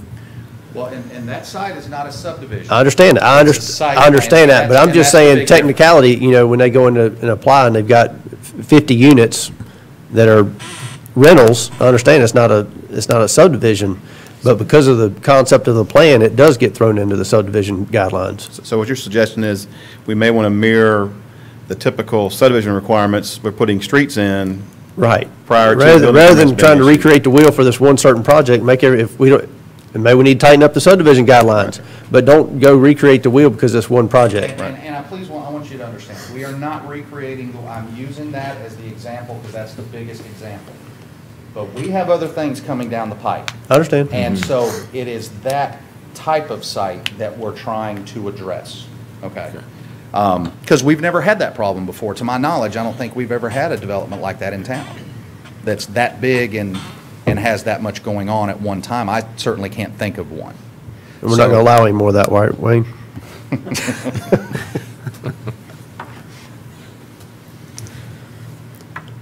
Final comments, council? I mean, Eric had suggested if they needed to polish them up, do you like the way it is? I mean, it's a lot to take in, to be honest. It is. If you would like us to, I'll be more than happy to contact some other folks and let them, let's vet this, let's take a look at it. Do. And let's see, like I said, with many of our regulations, no problem being tough, we don't want impossible. And Right. that's not the goal here. Well, let me just say it. I'm in favor of having some strict regulations. I am. Because we have had problems, bad problems. Sure. And we face some future potential very bad problems. And we want to avoid that. The first thing that just comes to my mind, for instance, is the Fly Creek PUD, what may happen there. Right. And so, with that in mind, time is of the essence as well. This is not something that we can continue to study and not get something in place. That's my only concern of going back and studying it. What I would like to ask is, I wish Councilman Boone was here too, because he's pretty much an expert at site plans as well. And we're fortunate to have Kevin and Robert that are experts on that. I'm not an expert. Much more than us. Well, much more so than the other three of us. You have a lot of experience You also know how it impacts the business and what may be tolerable by the business as well. So I would ask if you could get with staff, maybe so that we could get something, if we can change this, and I'm not sure how much we can change it. I think that we can make some changes to this and still adopt it at the next meeting if we have to. Like I said, I think time is of the essence. And if not, even if we have to scrap one and reintroduce another amendment altogether and try to pass it, but we do need to do something soon. Can I ask you to do that, Council? Oh, yeah, I don't disagree, and I'm not trying to make it easier on anybody, but I Understood. certainly think there might be an easier way to address this. Understood. No, I appreciate it. Appreciate your work on this. I know it's tough. I mean, and I don't mean to sound easy on the people that are building these subdivisions, but we do have to. There is a point at which it becomes where you stymie everything. No, I understand, and I'm thankful to Wayne and his staff. We all sat down together, and Larry, and trying to come up with something that was livable, something that was workable. So we'll continue. We'll keep working on it. Okay. Appreciate it. Council, you okay with laying this over until next meeting? Sure. Yeah. Okay, all right. Thank you, staff. All right, we'll get moving along here. Item 9 is a resolution extending the budget for fiscal year, for the current fiscal year through November the 15th, 2017, to allow invoices and expenditures to continue as needed. If you'll look in your book at tab 9, it does go ahead and say that the invoices need to continue to be paid on a weekly basis, take advantage of any available discounts, and to more nearly match the outflow of cash to the receipt of revenue from the 3 utility billing cycles. I'll entertain a motion to pass this resolution. So moved. Second. We have a motion and a second to extend the budget through November the 15th. Any further discussion? And also, let me say that if we pass the budget prior to November the 15th, obviously that budget will take effect. So that's just to assure ourselves we don't have to do this 2 or 3 times. Okay, all those in favor say aye. Aye. Opposed, say nay. Okay, budget is extended. Thank you, Council. Item number 10 is a resolution. The City Council authorizes Mayor Wilson to submit a letter to the AMEA requesting 3 grants totaling $20,000 to be used for operating an entrepreneurial development center in partnership with the Baldwin County Economic Development. It says Baldwin Community and Economic Foundation. That's supposed to be Baldwin County Economic Development Alliance, I believe. That's correct. It is correct on there? Is that a branch of your? It's our C3 foundation. Keep reading. Okay, all right. Well, then I stand corrected. Baldwin Community and Economic Foundation. Oh, if I'd have kept reading, the 501c3 arm of the Baldwin County Economic Development Alliance and the University of Alabama is space provided by and in conjunction with BBVA Compass Bank. Shirley? So it's a good height for Lee, but not for me. Yeah, so this is a request to use AMEA grant funds and to get the city support of the foundation, of the launch of a hub for entrepreneurship in a partnership with the foundation that Lee was mentioning and the University of Alabama. And I'll let Lee speak a little bit more to it because he's been meeting with them very recently. Thanks. And I'll adjust the microphone. Thank you, Sherry Lee. Council, Mayor Wilson, thank you for the time tonight. Very excited about this initiative and, of course, have briefed all of you on it. But what this basically says is our foundation, which is a 501c3 arm of the Economic Development Alliance, which has been around for 25 years and has been supported since day one by the city of Fairhope. The reason we'll use the C3 arm is because that opens us up for potential future grant funding for this endeavor. It also allows us to partner with the university a little more cleanly and for their funding streams potentially in the future, because the university harnesses grant dollars that will be eligible for a C3 rather than a C6. So that's just really semantics, just to clear that up and get that out of the way. But we've been talking to the University of Alabama for about 6 months now about this endeavor, and we will be the first location in the state for their Technology Village program. And this program was launched in South Carolina by Clemson University, and what it did is it went out to 9 university, smaller areas within South Carolina, and gave them the full resources of a 4-year research university at their disposal to create an entrepreneurial development center. And that's exactly what the University of Alabama is proposing with this initiative, and Fairhope and our organization, is to give us the full resources of the University of Alabama to then back us, help us develop and launch an entrepreneurial hub. We know we have an entrepreneurial spirit in this community, but we don't have a central gathering place for entrepreneurs to come and say, hey, I have this idea, or I have this technology that I would like to improve upon and develop, and have resources and mentorship to then take it to a commercial stage. And so that's exactly what this program will do. That's exactly what this center will do. We've got a great partner in BBVA Compass who has put their resources into other incubators like this, especially centered around financial technology. So they have a history in this as well. So we're excited about that. We're excited about the partnership with the city. You know, based on talking to constituents and businesses every day, that this is a city of entrepreneurs, and we have an entrepreneurial spirit. What we do need to do is enhance our entrepreneurial culture, and UA can help us with that. They can help us with the resources to then grow that culture, but really on a technology base, and take that and grow that, and that's going to help us create great jobs from a white-collar entrepreneurial standpoint, technology-based jobs that aren't going to put any extra pressure on our infrastructure, which we've been talking a lot about tonight. So we look forward to this, not only this partnership, but being the first to roll this program out with our partners at the University of Alabama and you here at the City of Fairhope. So I'll be happy to answer any questions you might have about the endeavor. Really excited. The University of Alabama is really excited. Dr. Bell, the president of Alabama, was through the community a couple weeks ago, and we're able to help him understand exactly what we'll be doing here and have his full support and the university's full support in this endeavor. So thank you. I'd be happy to answer any questions you might have. Questions, Council? Okay, if not, I'll entertain a motion authorizing the mayor to submit the letter to obtain the grants. So moved. Second. We have a motion in 2 seconds. Any final discussion? I'd just like to say, Lee, I know you got to cover the entire county, and I appreciate you steering this particular initiative to Fairhope, because I didn't steer it now. I steered. Don't put I me can't in trouble with everybody else. I won't do that. I can't think of a better town in the county or the state to support this. So I feel like Fairhope is the right place, and I appreciate your efforts. Thank you. I want you to steer some. To not steer this. How about that?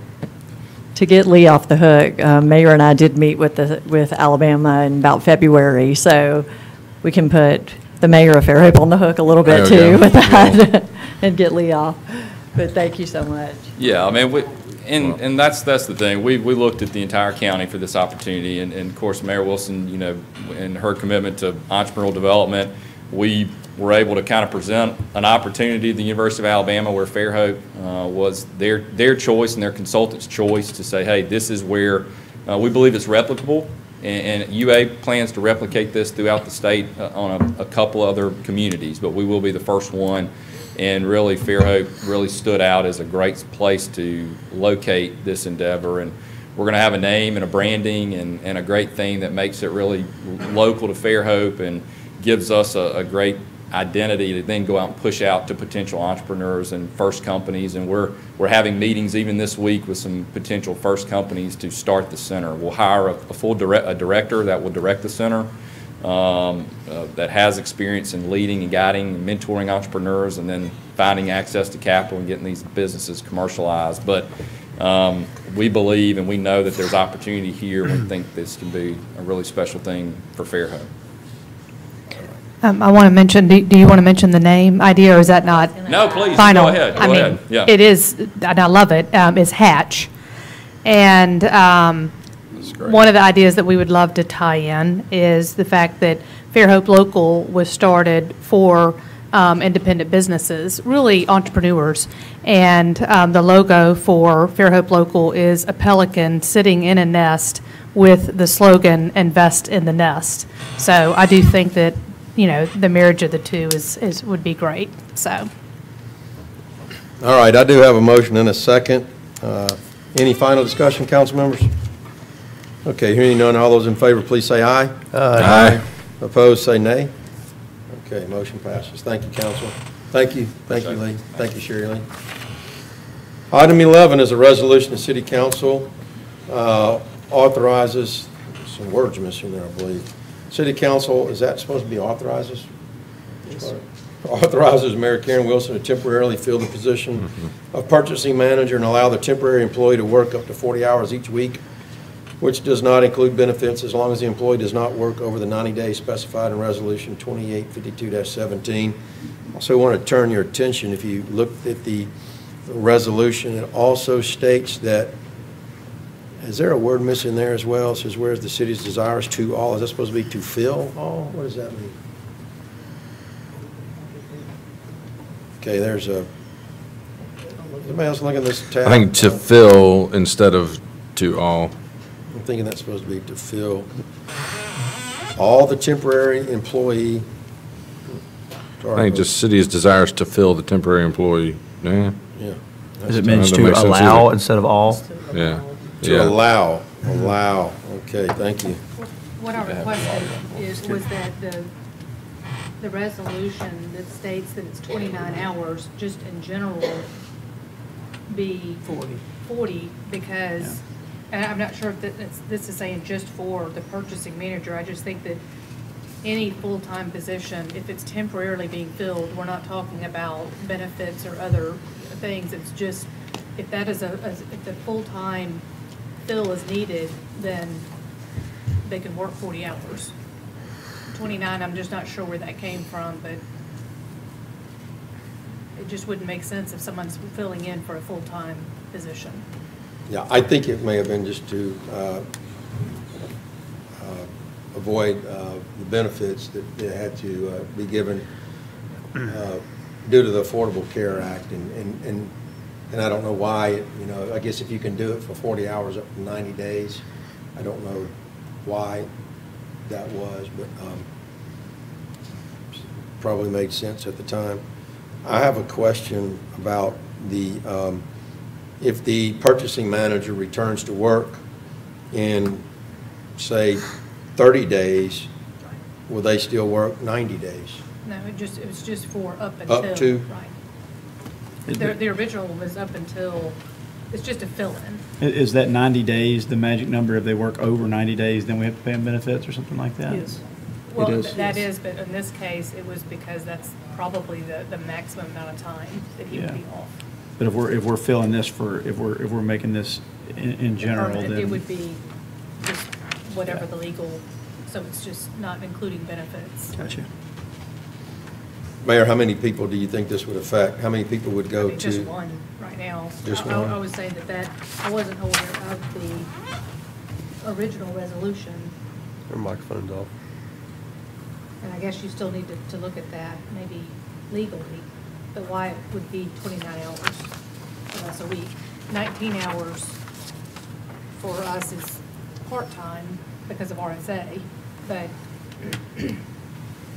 29 hours is full-time, considered full-time for the city. I think there was something to do that once some, and Deborah, you might know, once somebody worked more than 29, you had to offer them benefits. Is that what the deal was? That would be the case on this, is we're saying it's just 90 days. Right. So you don't have to offer it. There's federal law about this that either Mr. Wynn or the city's employment attorney would need to look at around that. But I think in general, it's 29 hours is a temporary employee at the city of Fairhope, because that's what's included in the compensation study and has been previously approved by the council. So we can't go against that unless the council votes to do it. Makes this ruling right here for this one particular case, or they make a change and change that rule in general later. Is that mic on, Deborah? The light's green. The 29 hours is actually in our handbook. Yes, it is. So that ordinance would have to be updated. We have had. But Paul, We have had people hired for fill-ins in the past for 40 hours. So. But I did call Paul Myrick, the attorney, and he said that it had to be specific to 90 days, and then you didn't have to give them benefits, and it could be 40 hours. Correct. So that was the request. It wasn't specific to this position. Who was it you talked to, Lisa? I spoke with Paul Myrick. I think going forward, now I'm too close. I think going forward, if the council wants to change this rule, they're going to have to address it in is that an ordinance? It's in an ordinance and change the rule in the ordinance. They can change the rule right now for this one specific instance. So what, I believe what I'm hearing Ms. Smith say is that the second part of that resolution would need to be struck from the resolution. Is that what I'm hearing? That's what you said, yeah. I don't think so. I think it's worded correctly if it's addressing this one specific instance. It says, no, the second paragraph says the city's desires to allow all temporary employees to work up to 40 hours per week. I think it's supposed to say allow the. It says temporary. allow the temporary employee. Oh, you're not supposed, the word all is allow. Yeah. Oh, that all was supposed to be allowed. The temporary employee to work 40 hours per week.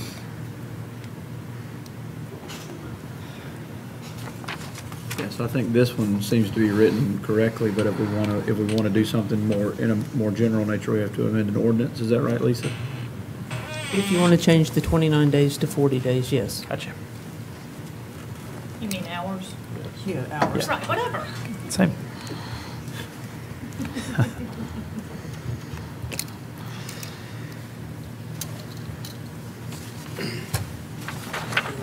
The temporary purchasing manager, do we have one right now? No. So But if we fill the position and a purchasing manager comes back in a few weeks, is the person that we hired going to be able to learn the job? That person would no longer, I mean, it's just a fill-in. So it's a fill-in for whatever time up until a certain point. So.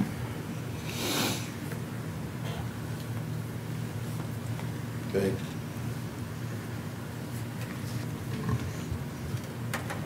Like to maybe, if somebody is going to make a motion, I'd like to see it amended to say until such time the purchasing manager returns to work.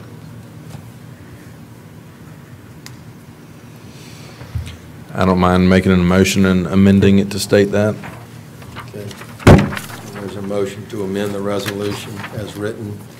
It says, let's say, let's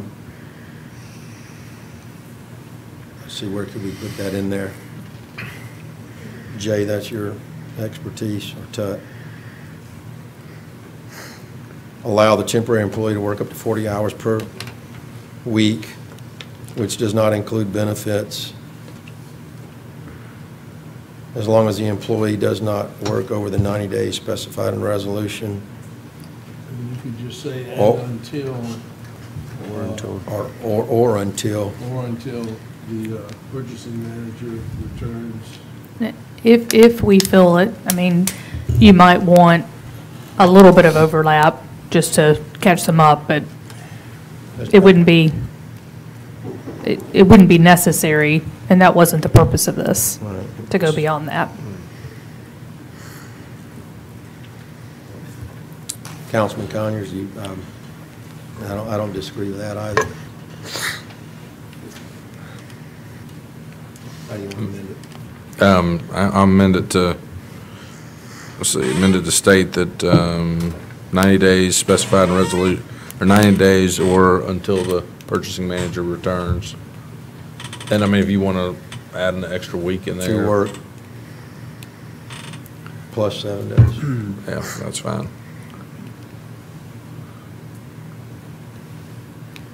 Does that have to be advertised? No, this is a resolution. No, I'm saying the position. Oh, the position. The position's been posted, but it's 29 hours. Gotcha. And Okay. All right, we have a motion to amend the resolution in the second paragraph to add the language, or until purchasing manager returns to work plus 7 days, 7 working days. Can you say 7 working days?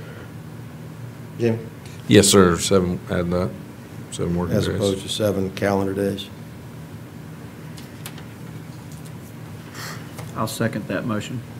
Okay, I have a motion and a second to amend the resolution as stated. Any further discussion? Okay, all those in favor of amending the resolution as stated, say aye. Aye. Aye. Opposed, say nay. Okay, somebody want to make a motion to adopt the resolution as amended? So moved. Second. A motion and a second. Adopt the resolution as written. Any final discussion? Okay, hearing none, all those in favor say aye. Aye. Opposed, say nay. Okay, amended resolution passes. Thank you, council. Item number 12 is a resolution the City Council hereby approves and establishes the rules and regulations for the Fairhope docks and the license and lease agreements, one for commercial fishing vessels and one for other vessels for dockage space for the Fairhope docks. So what you should have been given between the meetings are the changes that were made to the rules and regulations as a result of the work session 9, and we didn't vote on. We can vote on it as we presented. Now we don't have to amend the resolution. 11, and I'm trying to think of those others real quick. There's a penalty provision on 29. 29. I got you. Okay, that's good. And there was one other. And then,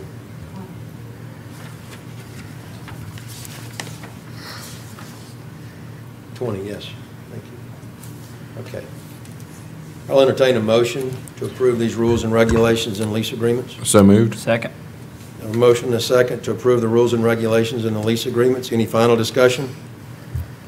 Okay, hearing none, all those in favor say aye. Aye. Opposed, say nay. Okay, resolution passes. Item 13 is that the city gratefully accepts the deed from LA Development LLC to the City of Fairhope dedicating a 10-foot strip 660 feet in length adjoining Manley Road for sidewalk placement. And the sidewalk to be installed by the developer, LA Development LLC, and authorizes the mayor to sign any documents necessary to complete the transfer. Mr. Dias? Thank you, Council President. This is in relation to the Pinewood subdivision on Manley Road. It received preliminary plat, and part of that condition was to have the sidewalk further off of the roadway. As you may know, most of the times the sidewalks are at the back of curb, and this is a heavily traveled area with a lot of people potentially on the sidewalk. And so the developer and the Planning Commission agreed that they would dedicate 10 feet of property on the front of this to place the sidewalk in. This was a condition of the preliminary plat. The final plat is going forward to the Planning Commission very soon.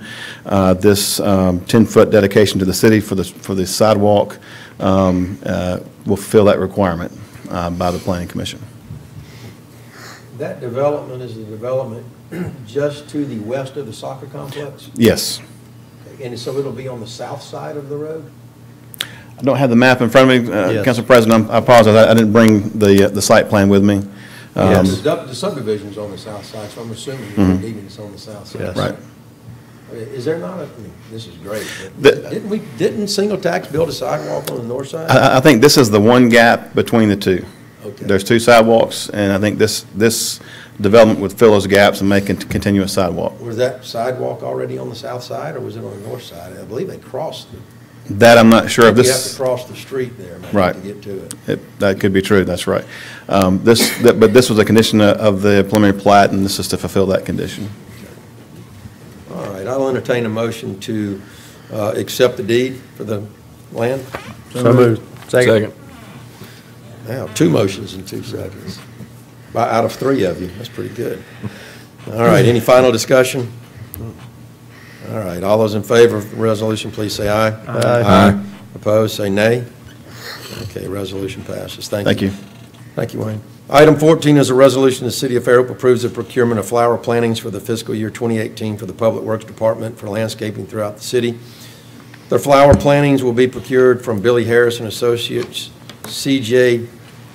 Rugrock and Sons, and Shore Acres Plant Farm with a total amount not to exceed $183,526.01, inclusive of a contingency for unforeseen events. Ms. Smith? These are the individual plantings that Paul Merchant buys from these companies, and then they bring them to the greenhouse and grow them off at the appropriate time of the year, and then they plant them. In the case of that one that I cannot pronounce that you did a pretty good job of, that's the tulip bulbs and the caladium bulbs. So this is his whole plantings budget for the year. Ms. Smith, I think I'm overhearing this too. Was this bid? It is not bid, it's not required to be bid, because the state of Alabama has a ruling about flower plants. Don't ask, I have no idea why. $183,000 and we didn't have to bid it. Every different species of plant is a different item. Now, a lot of times when you buy things from the state, let's just call it groceries. Groceries are groceries, office product is office supplies. But when you buy plants, every plant, a different species, is a different item. So as long as you don't buy more than $15,000 worth of yellow, bright pink, something, something, you're okay. Or would it be, would it be 15? 15,000. Our rules are 50,000 for public works. So a yellow rose is different than a white rose as well? That's correct. Wow, they must have had a good lobbyist. Mm-hmm. Yeah. What was our budget for this last year? What did we spend on flowers last year? I didn't look up what the entire budget was last year. When we did this, I helped Paul Merchant do this last year. We were doing it for part of the year, and it was it was around $150,000, and that was for about 3/4 of the year. So you would assume this might be a little less? I think it's the exact same number of plants planned. All right, any questions for Ms. Smith? No. Okay, I'll entertain a motion for this purchase. So moved. Second. We have a motion and a second for the procurement of the flower plantings. Any final discussion? Hearing none, all those in favor say aye. Aye. Opposed, say nay. Okay, purchase is approved. Item 15 is a resolution. The City of Fairhope approves the procurement of 96-gallon toter garbage carts for the fiscal year 2018 for the Public Works Department, which will be procured in 3 separate orders of 130 units per truckload at $74.0610, or $50.40 each plus freight, with a total annual cost not to exceed $23,000. This procurement will be through the National IPA Buying Group contract, therefore it does not have to be let out for bid. This has been nationally bid through the NIPA's bid process and will not impact our bid limit for like items. I'll entertain a motion for this procurement. So moved. Second. A motion and a second. Any further discussion? Hearing none, all those in favor of the procurement say aye. Aye. Opposed, say nay. Okay, garbage can procurement is approved. Thank you, council. Item 16 is a resolution the City of Fairhope vote to purchase Wi-Fi for Valana Park, pier, and downtown areas for the IT department. And the equipment is available for direct procurement through the National Joint Powers Alliance Buying Group contract. Therefore, it does not have to be let out for bid. It's already been nationally bid through the NJPA's bid process with a total cost of $29,861. Mr. Montgomery, are you here?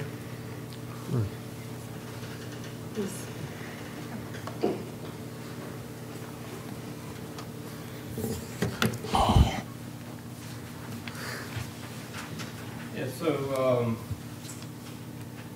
there we go. Purchasing Wi-Fi devices, mainly this year we'll be concentrating on the downtown area. Want to cover Fairhope Avenue between Section and Church Street, and at the intersection of Section and Fairhope, heading north to the police department. Are my plans for this year. What's happened to the Wi-Fi that we did have downtown? That was Harbor Communications that discontinued the service down there. It was what now? Harbor Communications was downtown. They discontinued the service. Oh, okay. Right. We've got a couple test devices down there. If you're hitting Wi-Fi, you're probably hitting one of my test devices. Does it still, is there a limited amount of time that you can stay on it as a guest? I don't have any plans to put a limit at this time. Any questions for Jeff? Okay, I'll entertain a motion to purchase the Wi-Fi. So moved. Second. I have a motion and a second to purchase the Wi-Fi. Final discussion. It says Valana Park, the pier, and the downtown areas, and you said that you're going to start with downtown. Is this total cost going to cover Valana Park? No, not this year. My plans were to cover Atlanta Park, but with Harbor moving out, kind of changed my plans. I wasn't expecting them to pull out this year. Hey, and Jeff, let me ask you something. Yeah. Is there restrictions on who can use this when they're downtown? I mean, can the businesses in downtown Fairhope use it for their Wi-Fi without purchasing? These are outdoor access points. Them breaking into the signal going into the business is going to be tough. I can do anything we decide. I mean, we come up with. After a couple hours, I can limit bandwidth to where it's unusable. I could shut it off after two hours. I think you should do that. Okay. I mean, I'm open to anything. Otherwise, we're providing Wi-Fi for the. Sure. For everybody. And, right. Some of our franchisees probably wouldn't like that. True. So that's what I'll do. I'll plan on shutting it off after 2 hours. Anybody else? I mean, sound reasonable? I mean, if we have an event downtown, like a parade or something, 2 hours is about as long as they last as well. Yeah, it's a check box. We can just, uncheck it for that evening. A lot of people stay on longer. If it kicks you off, does it identify you? What if you have a dynamic IP address? Can you just get right back on? I know it doesn't by the hardware address that's on the device. Oh, it goes by the hardware address. Right, it's burned into the device.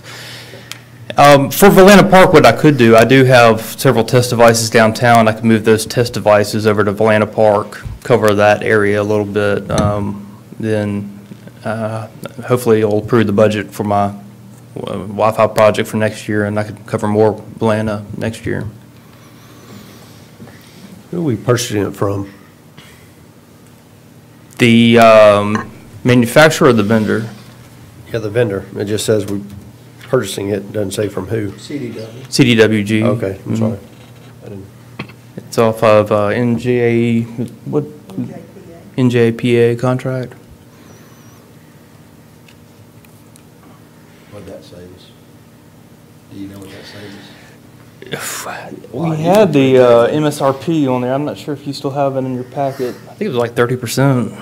It was quite a bit. I know pretty good. The MSRP is in here, but they're not added up. Well.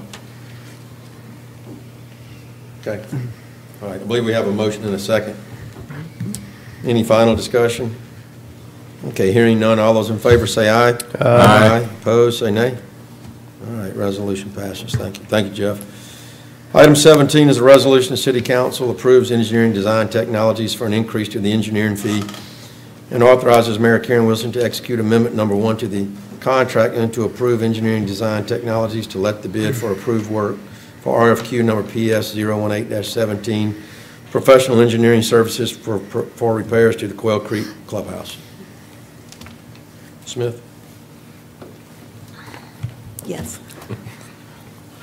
Lawrence is here, and he'd like to talk Sure. about that. Yeah, I'd like to hear. Well, I guess I'm Lawrence Wilson, by the way. It kind of revolved around the original scope of the project, and whenever we presented it the first time, there was changes that needed to be made, so clearing up the scope, and also the additional fees are for the structural design for the additional items that were added, the roof line, and the concrete deck area that was being added.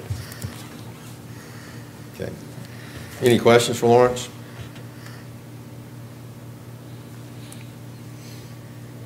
I got a question.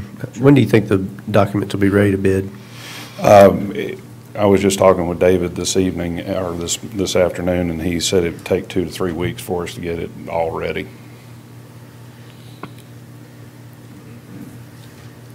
Any other questions for Deborah? Either one? Okay, I'll entertain a motion. So moved. Second. We have a motion and a second.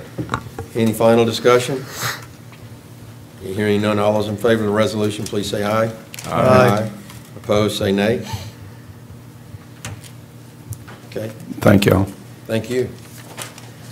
Okay, number 18 is a resolution to appoint the city treasurer, and that is left blank. Council, we will I'll entertain a motion to appoint, you fill in the name, as the city treasurer.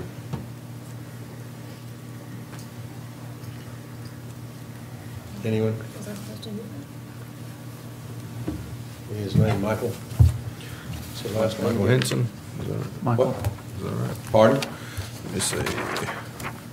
Have you pulled? I think it's Michael Henson. Michael Henson? Yes. All right, I didn't want to make the motion. All right.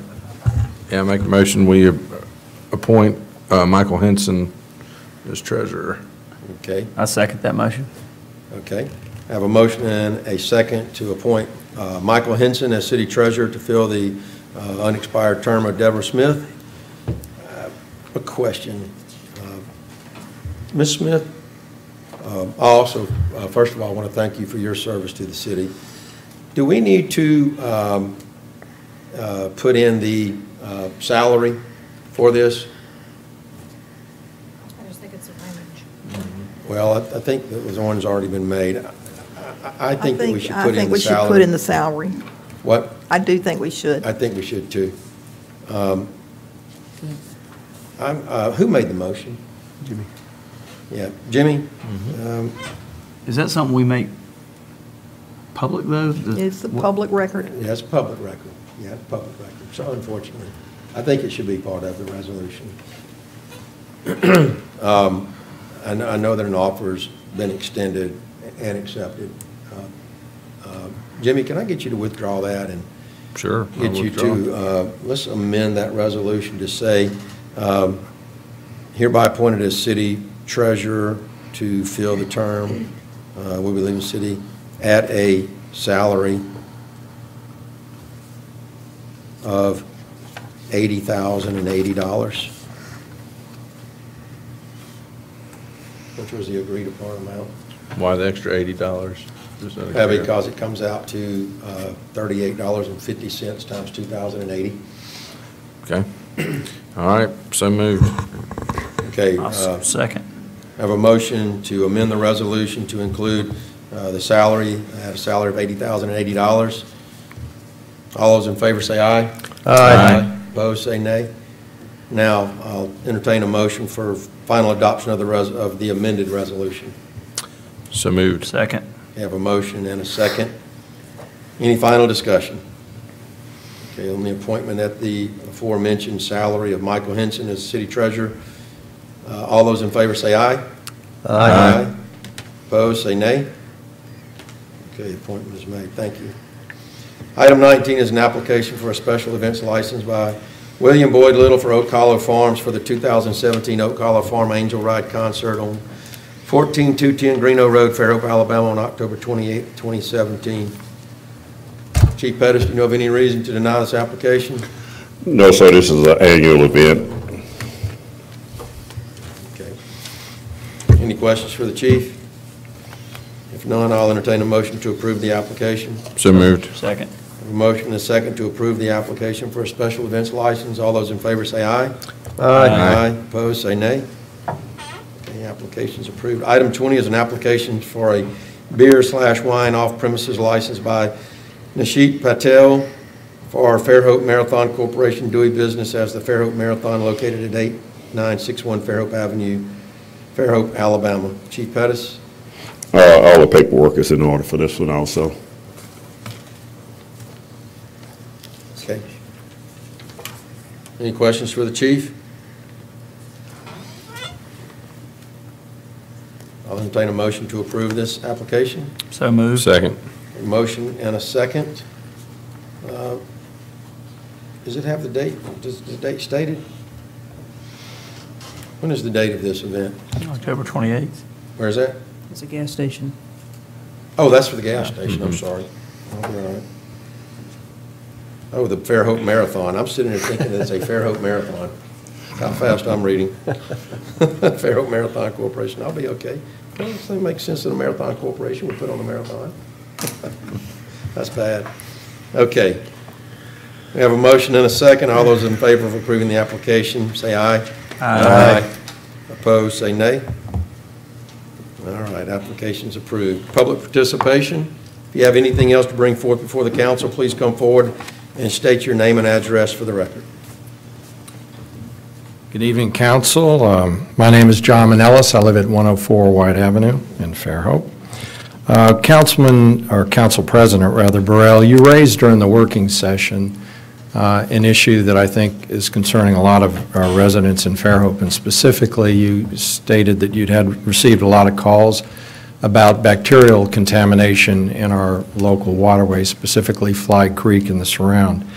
And I'll offer you a few reasons why I think there's a heightened sense of concern in our community regarding this, and I'm sure most of you are aware of it, but I think it's worth restating. You're aware that on September 19th, the Mobile Baykeepers filed a notice of intent to sue Daphne Utilities for repeated spills by that entity. The most egregious being, as they reported, on August 11th, when Daphne Utility spilled a million gallons of raw sewage into D'Olive Creek, which ultimately ends up into Mobile Bay. You're very well aware of that on August 7th, the city of Fairhope experienced a spill of 266,000 gallons of raw sewage into Fly Creek. These obviously are not very small amounts, and they capture the attentions of all of us that live here. I think we all understand that Fairhope is experiencing rapid growth, and with that, we have a taxed infrastructure, wastewater treatment system. I think we all recognize that, and I think we recognize that you're trying to address that. We also recognize that it rains a lot here. That's no surprise to anyone.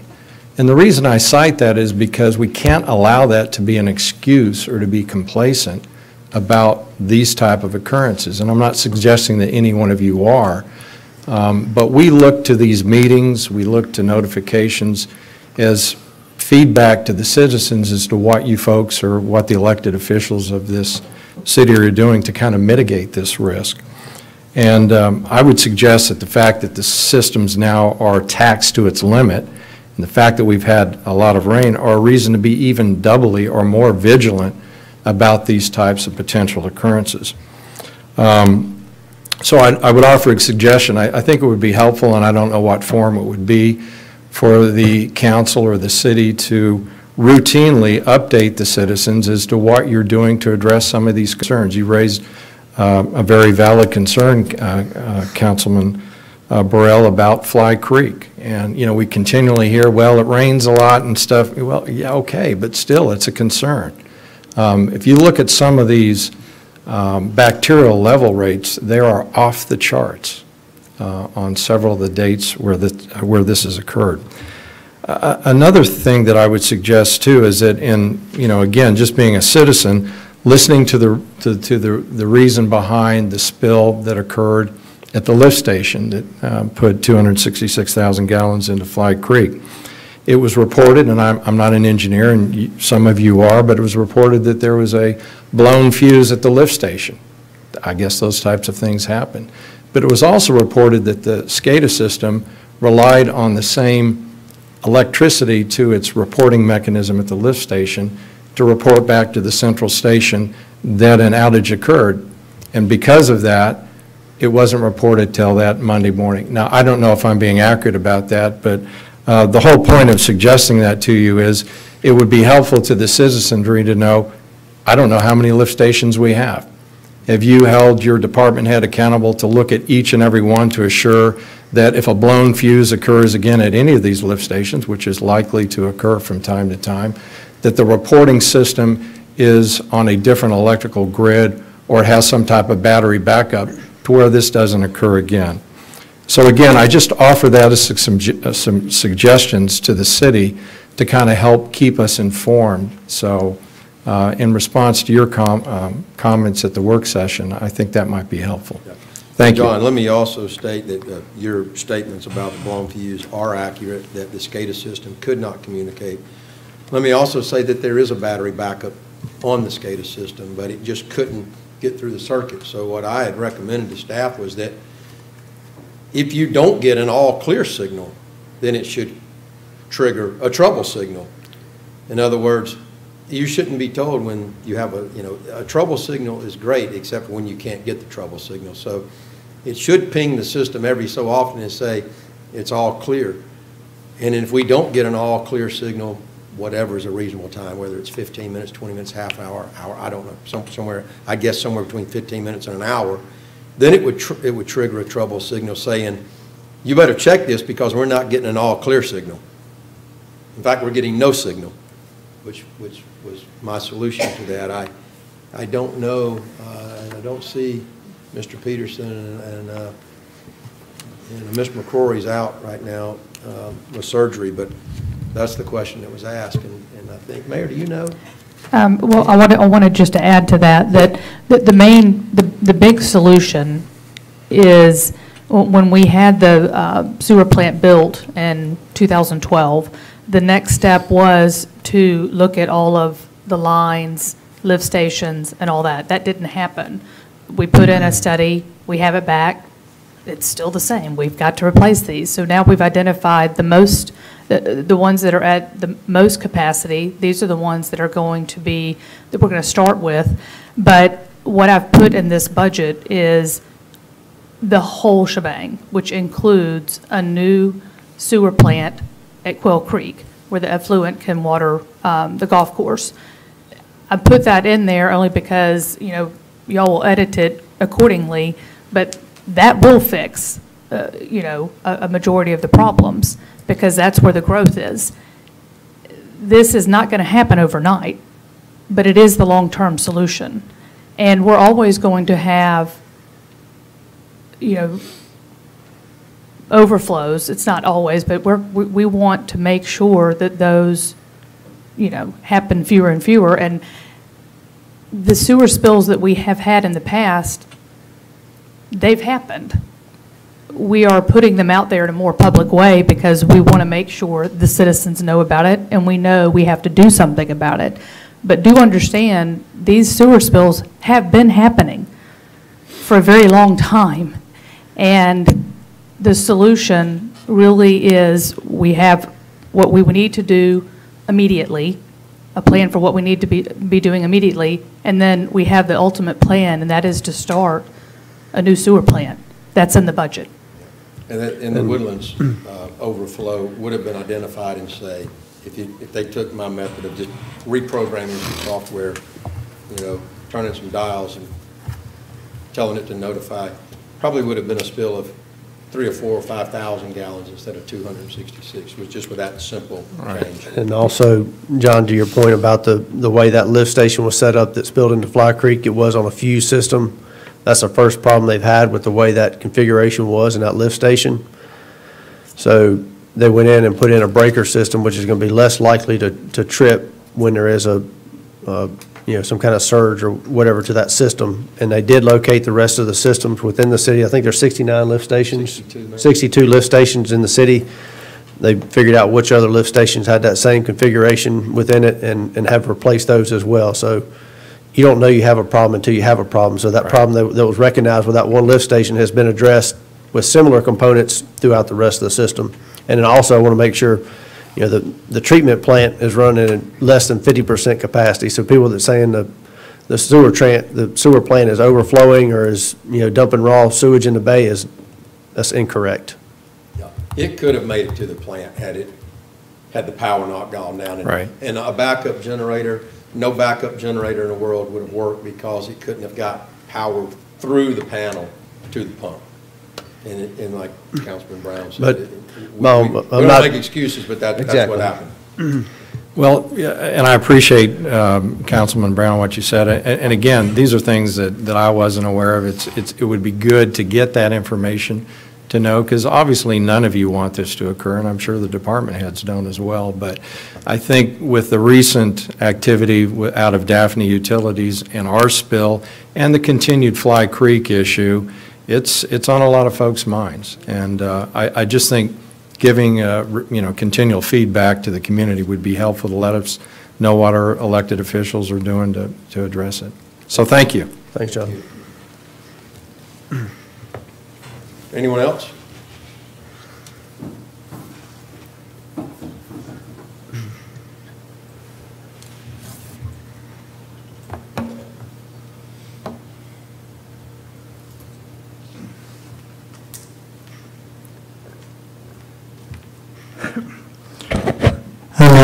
I'm with the Fairhope All-Volunteer Fire Department. I've been with the Fairhope Volunteer Fire Department since 1986.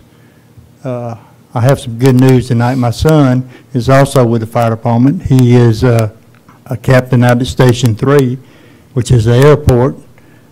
And we have now a new junior firefighter, and I do mean junior. He was born Sunday morning. He's Adam's little boy, and hopefully he'll fill our shoes.